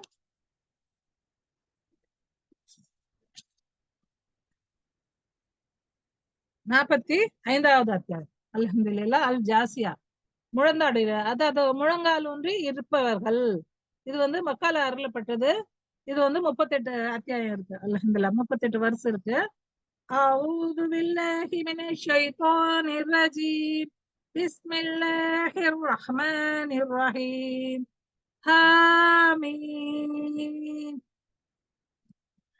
அதாவது தந்தி அஊது பில்லாஹி மினஷ் ஷைத்தானிர் ரஜீம். பிஸ்மில்லாஹிர் ரஹ்மானிர் ரஹீம். தன்சிலுல் கிதாபில் மினல்லாஹி அஸீஸுல் ஹகீம். இந்த வேதம் வல்லமை மிக்கவனும் அறிவாளவனுமாகிய அல்லாஹ்விடமிருந்து இறக்கி அருளப்பட்டதாகும். இப்ப எல்லாத்துலயும் இது வந்து லைனா ஹாமீம் ஹாமீம் ஹாமீம். இது வந்து எப்படின்னா ஒரு ஒரு டப்பாவோ ஒரு பார்சலோ கட்டி அதுக்கு எப்படி போஸ்ட் ஆபீஸ்ல முத்திரை போடுறாங்க, அதை வந்து யாரும் உடைக்க கூடாது. அந்த மாதிரி அல்லாஹ்வால பேக் பண்ணி முத்திரையிடப்பட்டு வந்து இருக்கிற இந்த சொல்லாகும். முக்காதாத்து சொல்லுவாங்க இத. இது வந்து இதனுடைய அர்த்தம் அல்லாஹ் ஒருத்தர் தான் அறிவா. அல்ஹம்துலில்லாஹ். அத பத்தி நம்ம வந்து ஜாஸ்தி நம்ம மூளைய குழப்பிக்க வேண்டியது இல்ல. இது வந்து அல்லாஹ்வுடைய வார்த்தை. அவ்வளவுதான். அது மட்டும் நம்ம நினைச்சா போதும். இந்த கிதாப் வந்து வல்லமை மிக்கவனும் நுண் அறிவாளவனாகிற அல்லாஹ்விடம் வந்து இறக்கி வரப்பட்டதாகும். எவ்வளவு சொல்றான் பாருங்க. ஒவ்வொரு அத்தியாயத்திலும் திரும்ப திரும்ப திரும்ப அல்லாஹ் வந்து ஒரு பிள்ளைங்களுக்கு எப்படி தாய்ங்க அறிவுரை சொல்றாங்க, மறுபடியும் மறுபடியும் மறுபடியும் மறுபடியும் தாயோ தகப்பனோ அந்த மாதிரி அல்லாஹ் வந்து அதை விட மேலானவனா இருக்கான் அல்லாஹ். நம்மளுக்கு திரும்ப திரும்ப சொல்றேன். உண்மை அதனில் இறை நம்பிக்கை உள்ளவர்களுக்கு வானங்கள் பூமியிலும் எண்ணற்ற சான்றுகள் இருக்கிறது. வானத்தை பாருங்க, நட்சத்திரம் இருக்கு, நிலா இருக்கு, சூரியன் இருக்கு, இன்னும் என்னென்னவோ கோள்கள் இருக்கு. சுத்தி வருது நம்மளும் அந்த கோள்களை சுத்தி வரோம். இந்த உலகத்துல உழுந்து விடாத மாதிரி அல்லாஹ் நம்மள வந்து புவியீர்ப்பு சக்தியால நம்மள காப்பாத்தி வச்சிருக்கான். இல்லன்னா இந்த பூமி ரவுண்டா இருக்கு, உண்டா இருக்கு. அதுல இருந்து நம்ம எப்பயோ உருண்டு ஓடி எங்கனாவது அதுல பாதாளத்துக்கு எங்க போவோம்னு நம்மளுக்கே தெரியாது. நவுதுபில்லா. அல்லாஹ் காப்பாத்தனா நம்மள அந்த புவி ஈர்ப்பு சக்தியால நம்மள பிடிச்சு வச்சிருக்கான். நம்ம ஒரு கால்ல இருந்து இன்னொரு கால் எடுத்து வைக்கிறோம், இன்னும் வேலைங்களை செய்யறோம். எப்படி அந்தரிக்ஷல அவங்க ராக்கெட்ல போறாங்க, ராக்கெட்ல போனா அவங்க எப்படி காத்துலயே அப்படியே உழல்றாங்க பாருங்க. அவங்களுக்கு எந்த பிடிமானமும் இல்ல அந்த இடத்துல. ஆனா இந்த உலகத்துல நம்மளுக்கு எல்லாம் பிடிமானம் கொடுத்து வச்சிருக்கான். சுபஹானல்லாஹ். அதாவது உண்மை யாதெனில் இறை நம்பிக்கை உள்ளவர்களுக்கு வானங்களிலும் பூமியிலும் எண்ணற்ற சான்றுகள் இருக்கின்றது. அதை பாருங்க, அப்பயாவது உணருங்க அப்படின்னு நல்லா சொல்றாங்க. மேலும் உங்களை படைத்திருப்பதிலும் பூமியில் உள்ள அல்லாஹ் பரப்பி இருக்கின்ற உயிரினங்களிலும் உறுதி கொள்ளும் மக்களுக்கு பெரும் சான்றுகள் இருக்கிறது. அந்த அதாவது அந்த உயிரினங்கள் இருக்குல்ல, உலகத்துல ஒவ்வொரு உயிரினங்களும் புழுவுல இருந்து, பூச்சியில இருந்து, பறக்கிறதுல இருந்து, பறவைகள்ல இருந்து, இன்னும் மிருகங்கள்ல இருந்து ஒன்னொன்னையும் நான் படைச்சிருக்கேன். ஒன்னொன்னுக்கு ஒருவித உணர்வுகளை கொடுத்திருக்கேன். ஒன்னொன்னுக்கும் ஒரு ஷேப் கொடுத்திருக்கேன்னு. ஒன்னொன்னு ஒண்ணு சாப்பிடுதே, இதை பார்த்து கூட நீங்க உணர்வு பெற மாட்டீங்களா அப்படின்னு அல்லாஹ் நம்மளை பார்த்து கேட்கறான்.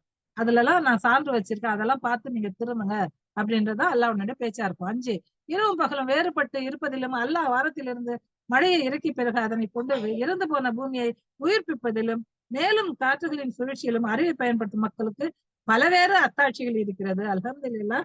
அல்லாஹ் வந்து நிறைய அத்தாட்சிகளை பத்தி இங்க சொல்லி காட்டுறான் நம்மளுக்கு. இரவு எப்படி இருக்கு? இருட்டா இருக்கு. பகல் எப்படி இருக்கு? வெளிச்சமா இருக்கு.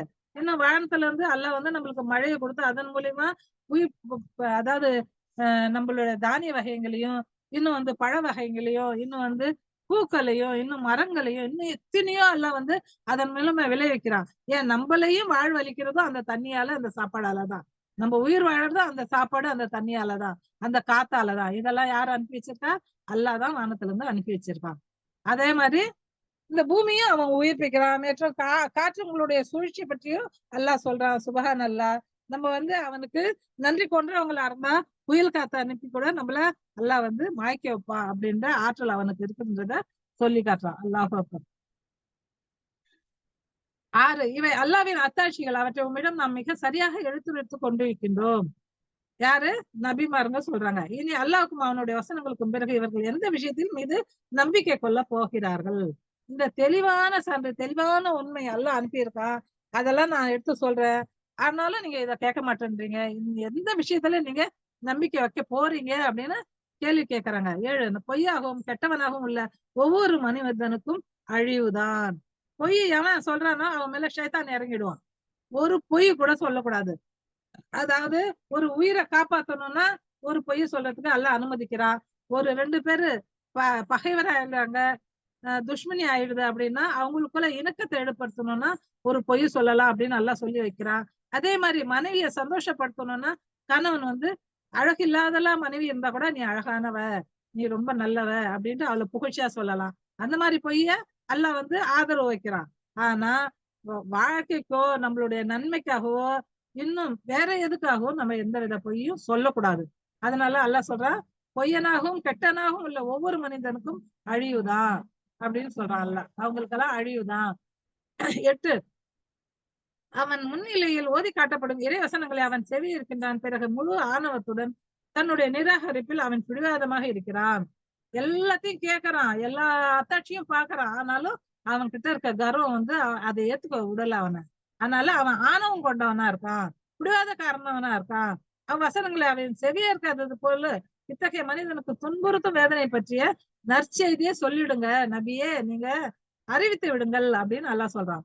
நம்முடைய வசனங்களில் இருந்து ஏதேனும் ஒரு விஷயத்தை அவன் தெரிந்து கொள்ளும் பொழுது அதனை பரிகாசமாக ஆக்கிக் கொள்கின்றான். அதாவது ஏன் அல்லாஹ் இந்த மாதிரி குரான்ல எழுதியிருக்கான், ஏன் அந்த மாதிரி செஞ்சிடக்கூடாது, அப்படின்னு செய்யலாம் இல்ல அப்படின்ட்டு தன்னுடைய மனம் போன போக்குப்படி ஒரு பேச்சு ஒரு மக்கள் சொல்லுவாங்க. அது கேட்கும் போது நம்மளுக்கு ரொம்ப விசனமா இருக்கும். அல்லாஹ்வுடைய வார்த்தைக்கு மாற்றமா இவங்க சொல்றாங்களே அப்படின்ட்டு. நம்மளே உலகத்துல எவ்வளவு பேரை பார்த்திருக்கோம் அந்த மாதிரி. நவுதுபில்லா. அததான் அல்லாஹ் இங்க நம்மளுக்கு சொல்லி காட்டுறான். அவங்க வந்து பரிகாசமா நினைச்சுக்கினாங்க, அது ஒரு கேலி கூத்தான்னு நினைச்சுக்கினாங்க. இவங்க வந்து அது ரொம்ப சாதாரண அல்லாஹ்வுடைய வார்த்தை வந்து ரொம்ப வஜனானது, உண்மையானது, தத்துவமானது அப்படின்றத இவங்க புரியல. அதனால இவங்களுக்கு இழிவு தர்ற வேதனையை நான் தயார்படுத்தி வச்சிருக்கேன் அப்படின்ட்டு அல்லாஹ் வந்து டிக்ளேர் பண்றான், சொல்லி காட்டுறான். 10 அவர்களுக்கு எதிரில் நரகம் உள்ளது. உலகில் அவர்கள் சம்பாதித்தது எதுவும் எந்த பயனும் அவர்களுக்கு அளிக்காது. அல்லாவை விட்டுவிட்டு அவர்கள் யாரை பாதுகாவலராய் எடுத்துக்கொண்டு இருக்கிறார்களோ அவர்களால் எதுவும் செய்ய முடியாது. மேலும் அவர்களுக்கு மாபெரும் வேதனை இருக்கிறது. நரகத்தை முன்னியே எல்லாம் தயார் பண்ணி வச்சுட்டான். அவங்க உலகத்துல என்ன சம்பாதிக்கிறாங்க, நல்லதா கெட்டதா? நல்லது சம்பாதிச்சா அவங்களுக்கு நல்லது கிடைக்கும், கெட்டது சம்பாதிச்சா அவங்களுக்கு கெட்டதுதான் கிடைக்கும். அடுத்தது அவங்க யார அவங்களுடைய பாதுகாவலரா எடுத்துன்னு இருக்காங்க? இந்த புத்தகங்களையும் இந்த சிலைங்களையும் இந்த போட்டோங்களையுமா? அவங்களுக்கு மாபெரும் வேதனை இருக்கிறது அப்படின்னு அல்லாஹ் வந்து சொல்றான். 11 இந்த குரானில் முற்றிலும் நேர்வழியாய் திகழ்கிறது. தங்கள் இறைவனின் வசனங்களை ஏற்க மறுத்தவர்களுக்கோ மாபெரும் வேதனை தரும் தண்டனை இருக்கிறது. அல்லாஹ் அக்பர். 12 அல்லாஹ் தான் உங்களுக்கு கடலை நிலை இப்ப எது இதுக்கு முன்ன நம்ம சகோதரி சொன்னாங்க பாருங்க, கடல்ல கப்பல் போகுது, அது காத்துல அது நவுந்து போகுது, அந்த காத்த அல்லாஹ் நிறுத்திட்டானா அது அப்படியே நின்னுடும். அதனால காத்த உங்களுக்கு நான் வசப்படுத்தி கொடுத்திருக்கேன் அப்படின்னு அல்லாஹ் சொல்றான். அதில் செல்வதற்காகவும் நீங்கள் அவனது அருளை தேடுவதற்காகவும் மேலும் நீங்கள் நன்றி செலுத்துவரை திகழ்வதற்காகவும். பெரிய பெரிய பாரம் உருள பொருள் எல்லாம் வந்து பிளேன்ல எடுத்துட்டு வர முடியாது. பிளேன்ல வந்து மக்கள் போறாங்க வர்றாங்க. சில ஹல்கா சாமான்கள்லாம் போகுது வருது, அர்ஜென்டான சாமான்கள்லாம் சீக்கிரம் போய் சேருது. ஆனா கப்பல்ல வர்ற சாமான்க கொஞ்சம் லேட் ஆகும், ஆனா நிறைய பொருளுங்க வரும். அது வந்து பாரம் உள்ள பொருளுங்களாவும் இருக்கும், ரொம்ப முக்கியமான பொருளாவும் இருக்கும். அந்த மாதிரி பொருள் எல்லாம் கப்பல்ல தான் ஏத்தி அனுப்புவாங்க. அதனால பிளேனை விட கப்பல்ல வந்து சஸ்தா ஆகும். அதனால அந்த காலத்துல எல்லாம் ஹஜ்ஜுக்கெல்லாம் கப்பல்ல போய் நின்றாங்க. ஆனா பிளேன் வந்துட்ட அப்புறம் எல்லாரும் பிளேன்ல போக ஆரம்பிச்சுட்டாங்க. அல்ஹம்துலில்லாஹ். செலவு கூடுதல் தான். ஆனா குறைவான நாள்ல அவங்க வந்து போய் சேர்ந்துடுறாங்க. இததான் அல்லாஹ் சொல்லி காட்டுறாங்க. அல்லாஹ்வுடைய அருளை தேடுவதற்காக நீங்கள் நன்றி செலுத்துவோராக இருக்கக்கூடும் அப்படின்றதுக்காக, திகழக்கூடும் என்பதற்காக. போன வாரத்துக்கு முதல் வாரத்துல நான் சொன்னல, திகழக்கூடும்னா என்றென்றும் அப்படிதான் இருப்பாங்க அவங்க. அததான் அல்லாஹ் இங்க சொல்லி காட்டுறான். அந்த மாதிரி திகழக்கூடும் என்பதற்காக இந்த பொருள் எல்லாம் நான் உங்களுக்கு வசப்படுத்தி கொடுத்திருக்கேன் அப்படின்னு அல்லாஹ் சொல்றான். 13 வானங்கள் மற்றும் பூமியின் அனைத்தையுமே உங்களுக்கு அவன் வசப்படுத்தி கொடுத்தான். அனைத்தையும் அவன் சார்பாகவே செய்தான். அல்லாஹ் தன்னுடைய பொறுப்புல வச்சுதான் அதெல்லாம் செய்யறான். சிந்திக்கக்கூடிய மக்களுக்கு திண்ணமாக அதில் பெரிய சான்றுகள் இருக்கிறது. அல்ஹம்துலில்லாஹ், அல்ஹம்துலில்லாஹ், அல்லாஹ் அக்பர். 14 நபியே, இறை நம்பிக்கையாளர்களின் மீது கூறிவிடும், யார் அல்லாஹ்விடமிருந்து கெட்ட நாள் வருவது பற்றி எந்த எதிர்பார்ப்பும் இல்லாது இருக்கிறார்களோ, அந்த மறுமை நாள் எப்போ வரும்னு இவங்க எல்லாம் ஜாலியா இருக்காங்களோ, அவங்க கிட்ட நீங்க சொல்லிடுங்க நபியே, அவர்களின் நடவடிக்கைகளை கண்டுகொள்ளாது விட்டுடுங்க அவங்கள. நசர் அந்தாஸ் பண்ணிடுங்க, கண்டுகொள்ளாதீங்க, விட்டுடுங்க. ஒரு சமுதாயத்திற்கு அவர்கள் சம்பாதித்தான கூலியை அல்லாஹ் கொடுப்பதற்காக. அவங்க சம்பாதிச்சாங்க எதை? கெட்டதை சம்பாதிச்சீங்கன்னா அது கெட்டது கொடுப்பான் அல்லாஹ். நல்லது சம்பாதிச்சா நல்லதே கிடைக்கும், அதை விட நல்லது கிடைக்கும். அல்ஹம்துலில்லாஹ். 15 ஒருவர் ஏதேனும் நற்செயல் செய்தால் அவற்றை அவர் தாமாக செய்து கொள்கிறார். ஒருவர் ஏதேனும் தீய செயல் செய்தால் அவற்றின் விளைவை அவரே அனுபவிப்பார். நல்ல செயல் செய்யறவரு தமக்காக அவர் செஞ்சுக்கிறாரு. ஆனா ஒரு தீய செயல் செய்யறாருன்னா அதனுடைய விளைவை அவரு தான் அனுபவிப்பாரு. பின்னர் நீங்கள் அனைவரும் உங்கள் அதிபதியிடம் திரும்ப கொண்டு வரப்படுவீர்கள். அல்லாஹ் அக்பர், அல்லாஹ் அக்பர். அனைவரும் அல்லாஹ் சுப்ஹானஹு வ தஆலா, அதாவது அல்லாஹ் படைச்ச ஒவ்வொரு படைப்பும் அவங்கிட்ட தான் போய் மீளும், அவங்கிட்ட தான் போய் சேரும். அதுதான் மறுமையினுடைய முடிவு. 16 இதற்கு முன்பு இஸ்ராயலின் வழித்தோன்றல்களுக்கு நாம் வேதம், ஞானம், தூதுவம் ஆகியவற்றை வழங்கி இருந்தோம்.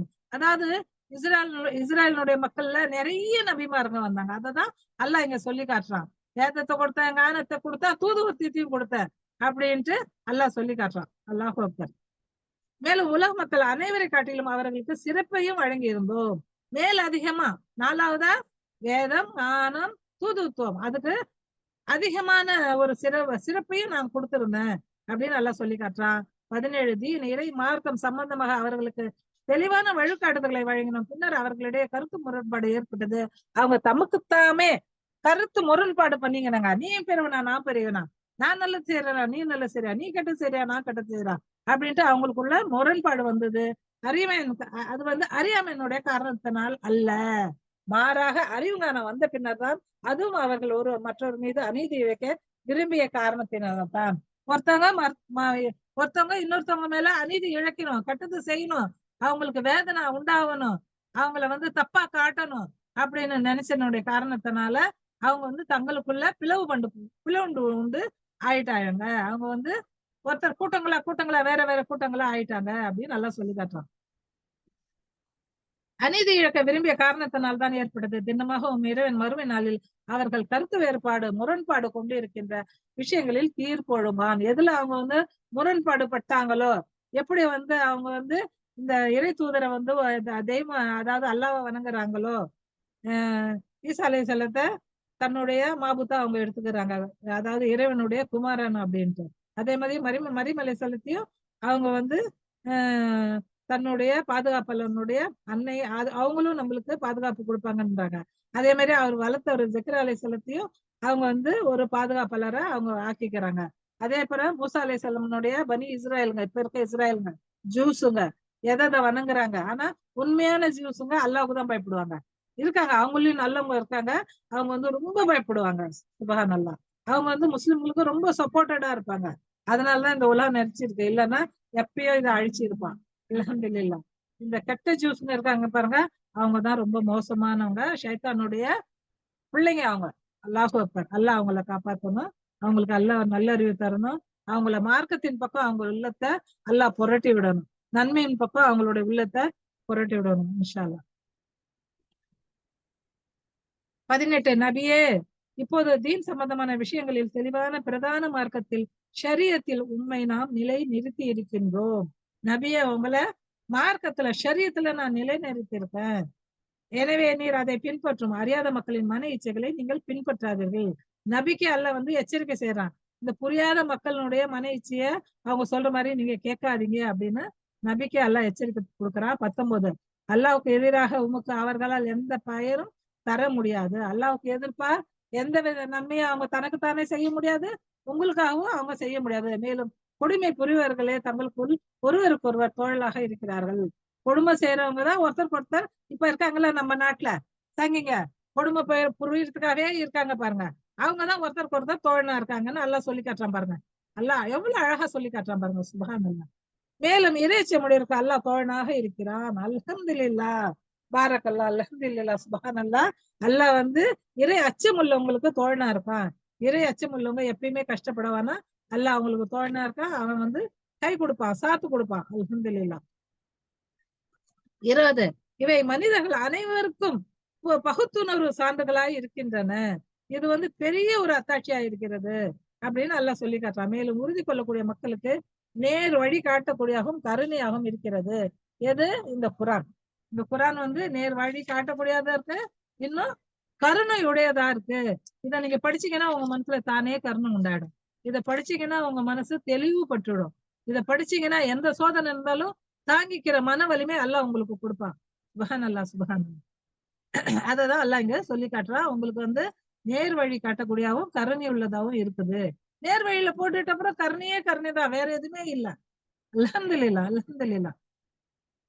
21 தீமைகளை செய்கிறவர்களையும் இறை நம்பிக்கை கொண்டு நற்செயல் புரியவர்களையும் இரு சாராரின் வாழ்வும் மரணமும் சமமாகும் விதத்தில் ஒன்று போல் ஆக்கி விடுவோமா அப்படின்னு இவங்க நினைச்சுன்னு இருக்காங்களா நபியே?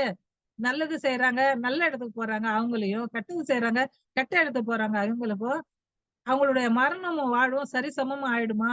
அவங்களுடைய வாழ்க்கைய வேற மாதிரி ரூட்ல இருக்கும், இவங்களுடைய வாழ்க்கை வேற மாதிரி ரூட்ல இருக்கும். அததான் இவங்க 2 பேரும் ஒன்னா நினைச்சுன்னு இருக்காங்களா அப்படின்ட்டு அல்லாஹ் கேக்குறான். ஆனா இவங்க செய்யற முடிவு எவ்வளவு கெட்டது, அந்த கெட்டவங்க நினைக்கிற முடிவு எவ்வளவு கெட்டது அப்படின்னு அல்லாஹ் சொல்லி காட்டுறான். 22 அல்லாஹ் வானங்களையும் பூமியையும் சத்தியத்துடன் படைத்திருக்கின்றான். ஒவ்வொரு மனிதருக்கும் அவனவன் சம்பாதித்த கூலி வழங்கப்பட வேண்டும். மக்கள் மீது சிறிதும் அநீதி இழைக்கப்பட மாட்டாது. கொஞ்சம் கூட கடுகின் வித்தளவு நன்மை செஞ்சிருந்தாலும் அது கிடைச்சிடும். அதே மாதிரி ஒரு தப்பு பண்ணியிருந்தாலும் அதுக்கு உண்டான தப்பு உண்டான கூலி கிடைக்கும் அப்படின்றத எல்லாம் சொல்லி காட்டுறான். ஏன்னா அவங்க மேல அநீதி இழைக்கப்பட மாட்டாது. ஏன்னா அல்லாஹ் வந்து தனக்குத்தானே கருணை உள்ளவன். அதாவது கருணைய தன்னுடைய இச்சையா, அதாவது கருணைய அவன் தனக்குத்தானே வழிமுறையா அவன் எடுத்துக்கணும். அதனால அவனுடைய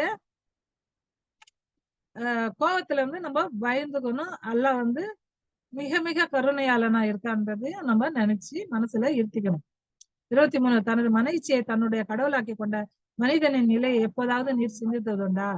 தான் மனசு என் மனசு சொல்லிச்சு நான் செஞ்சேன், அல்லாஹ் இப்படி சொல்லியிருக்கானே நீங்க இப்படி செய்யறீங்களே, இல்ல நான் ஆசைப்பட்டேன் அதனால அது செஞ்சு பாக்குறோம்னு எனக்கு நினைச்சேன், அதனால நான் செஞ்சுட்டேன், ஒரு தடவை தானே வாழ்க்கையில செய்ய போறோம், போகட்டுமே என்ன ஆயிடுச்சு அப்படின்னாலும் மக்கள் சொல்லுவாங்க. அததான் இங்க சொல்லி காட்டுறான் அல்லாஹ்.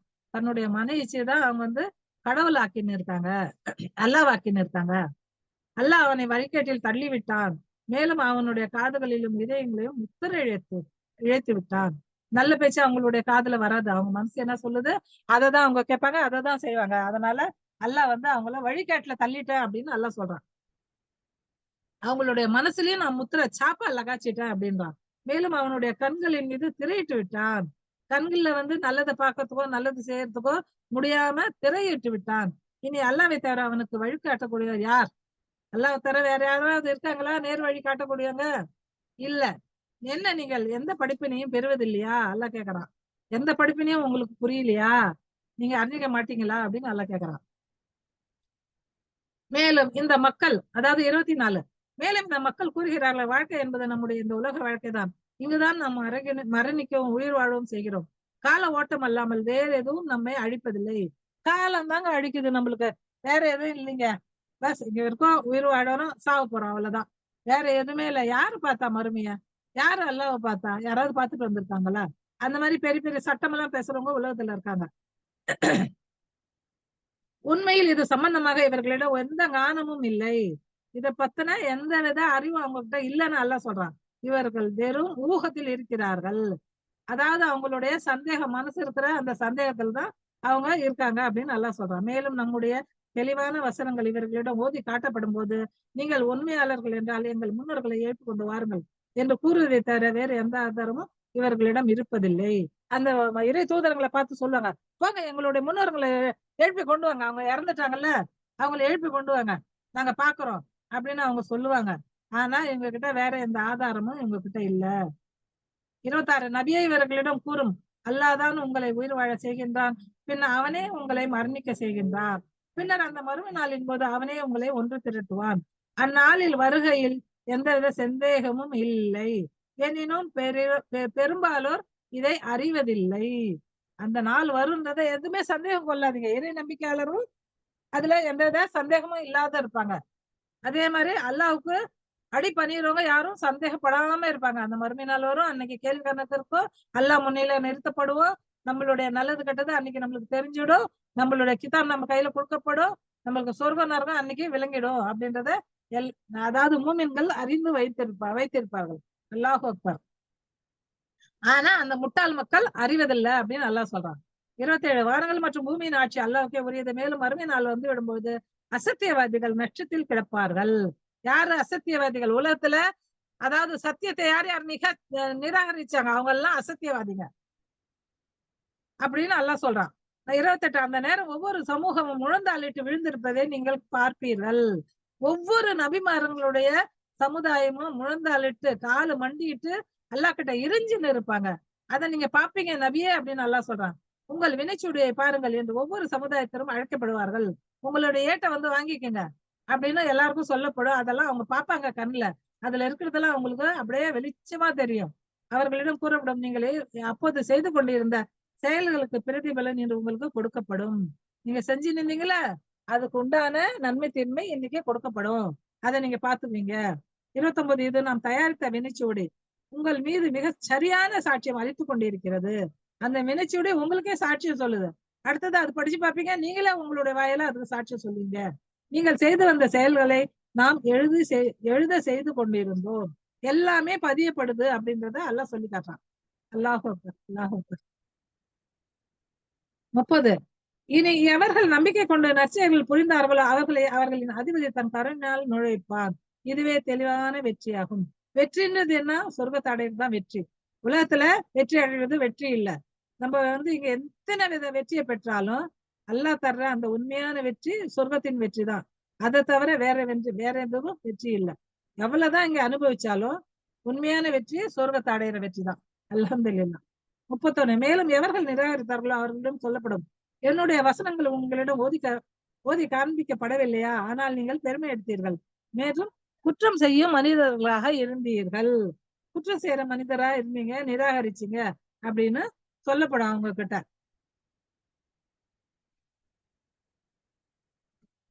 32 மேலும் அல்லாவின் வாக்குறுதி உண்மையானது, என்றும் மறுமை நாள் வருவதில் எந்தவித ஐயமும் இல்லை என்று சொல்லப்பட்டால் மறுமை என்றால் என்னவென்று எங்களுக்கு தெரியாது, நாங்கள் வெறும் ஊகம்தான் கொண்டிருக்கிறோம், உறுதி கொள்ளக்கூடியவர்களாக இல்லை என்று கூறிக்கொண்டிருந்தீர்கள்.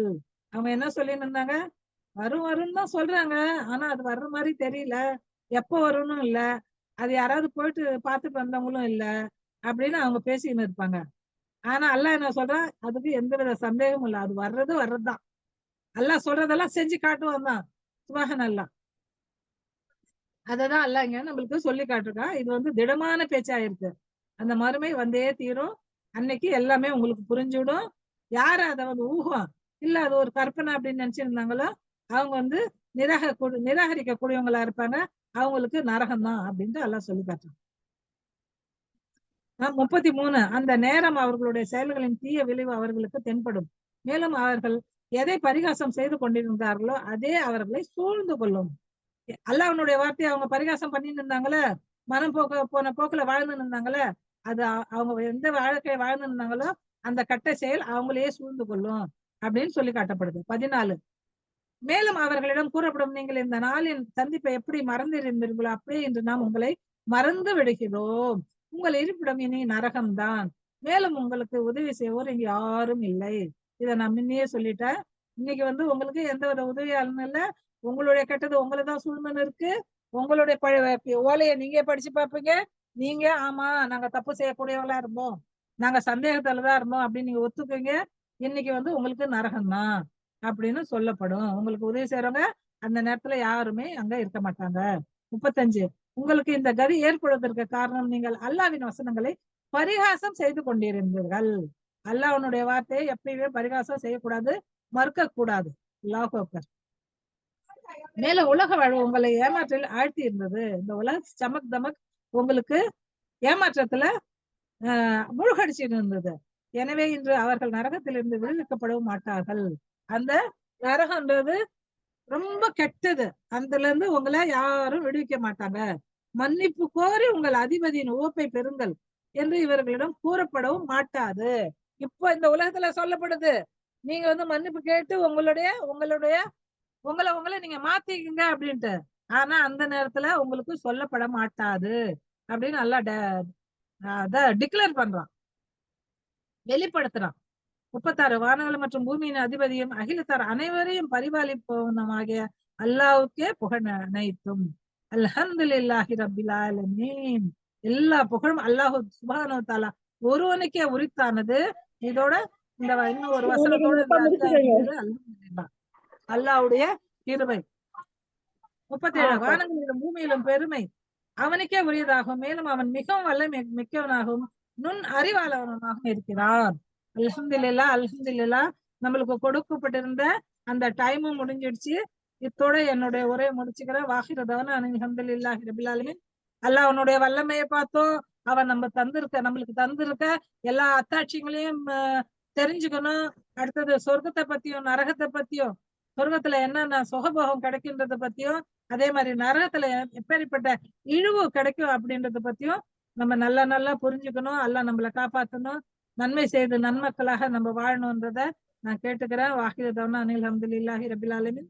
அஸ்ஸலாமு அலைக்கும் வரஹ்மத்துல்லாஹி வபரகாத்துஹு.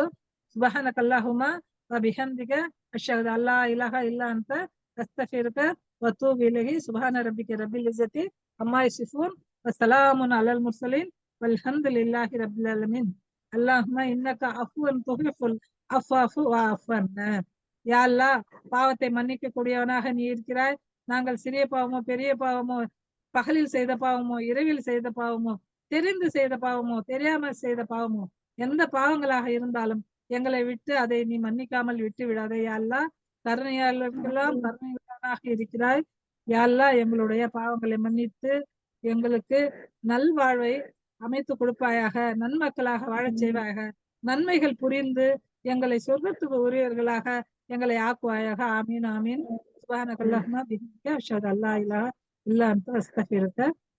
அஸ்ஸலாமு அலைக்கும் வரஹ்மத்துல்லாஹி வபரகாத்துஹு. வலைக்கும் அஸ்ஸலாம் ரஹ்மத்துல்லாஹி பரகாத்துஹு.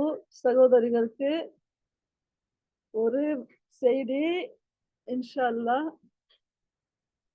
ஹலோ, அஸ்ஸலாமு அலைக்கும் ரஹ்மத்துல்லாஹி பரகாத்துஹு. வலைக்கும் ஸலாம் வரஹ்மத்துல்லாஹி வபரகாத்துஹு. அப்பா, ஒரு மரண செய்தி நம்ம கிட்ட வந்திருந்தாங்கல்ல, சித்தி லரீஃபா ஆலிமா. அவங்களுடைய வாப்பா, அவங்களுடைய தந்தை மூத்தாயிட்டாங்களாம். எல்லாரும் அமைதியை கொடுக்கணும். முதல் நாள் அவங்களுக்கு அல்லாஹ் அழைப்பை விடுத்துட்டான். அல்ஹம்துலில்லாஹ், அவங்க நல்ல விதமா போய் சேர்ந்துட்டாங்க. அவங்களுடைய பாவங்களை எல்லாம் மன்னிக்கணும். நம்மளுக்கு எப்ப நேரம் வரும் நம்மளுக்கு தெரியாது. நம்மளும் நம்மளுடைய பாவத்துக்காக நிறைய மன்னிப்பு கேட்டு அவங்களுடைய மகஃபிரத்துக்காக நிறைய துவா செஞ்சு அந்த சகோதரிக்கும் இழந்ததை விட சிறந்ததை எல்லாம் கொடுக்கணும் அப்படின்னு அதிகமாக துவா செய்யுங்க சகோதரிகளே. அஸ்ஸலாமு அலைக்கும் வரஹ்மத்துல்லாஹி வபரகாத்துஹு. அதாவது அல்லாஹ்வால் படைக்கப்பட்ட அனைத்தும் ஒரு நாள் அழியக்கூடியதுதான். அததான் அல்லாஹ் வந்து நம்மளுக்கு இந்த உதாரணத்து மூலியம் சொல்லி காட்டுறான். அல்ஹம்துலில்லாஹ், நன்மக்களாய் நம்ம வாழ அல்லாஹ் நம்மளுக்கு உதவி செய்வனாக. வாஹிரதானா அல்ஹம்துலில்லாஹ். அஸ்ஸலாமு அலைக்கும் வரஹ்மத்துல்லாஹி வபரகாத்துஹு. முடிச்சலாமாமா? அப்பா முடிச்சுங்க. எல்லா மக்களும் எல்லாருக்காகவும் நம்ம முஸ்லிம் மக்களுக்காக துவா செய்யுங்க, பலஸ்தீன் மக்களுக்காக துவா செய்யுங்க. ஒவ்வொரு ஊர்லயும் முஸ்லிம் வந்து ரொம்ப கஷ்டத்துக்கு ஆளாகிறாங்க, சோதனைக்கு ஆளாகிறாங்க. அவங்க மனசுல நல்ல ஈமானம் கொடுக்கணும். அல்லாஹ் அவங்கள நன்மக்களா வாழ வைக்கணும். அல்லாஹ்வுடைய சோதனை தான் இதெல்லாம். அல்லாஹ் வந்து நம்ம அவனுடைய கோவப்பாறையில இருந்து நம்மளை காப்பாற்றணும். இன்ஷா அல்லாஹ் நம்ம அவனுக்கு ஓப்பானவங்களா, அவன் விரும்பத்தக்க மனுஷாலா நம்ம ஆகணும். இன்ஷா அல்லாஹ் எல்லாரும் எல்லாருக்காகவும் துவா செய்யுங்கம்மா. இந்த ஒற்றைப்படை இரவுலயும் முழிச்சுன்னு இருந்து அதிகமா அந்த லைலத்துல் கத்ரை அடைய முயற்சி பண்ணுங்க. இன்ஷா அல்லாஹ் واخر دعوانا الحمد لله رب العالمين. السلام عليكم ورحمة الله وبركاته. سبحان ربك رب العزة عما يصفون وسلام على المرسلين والحمد لله رب العالمين. அஸ்ஸலாமு அலைக்கும்.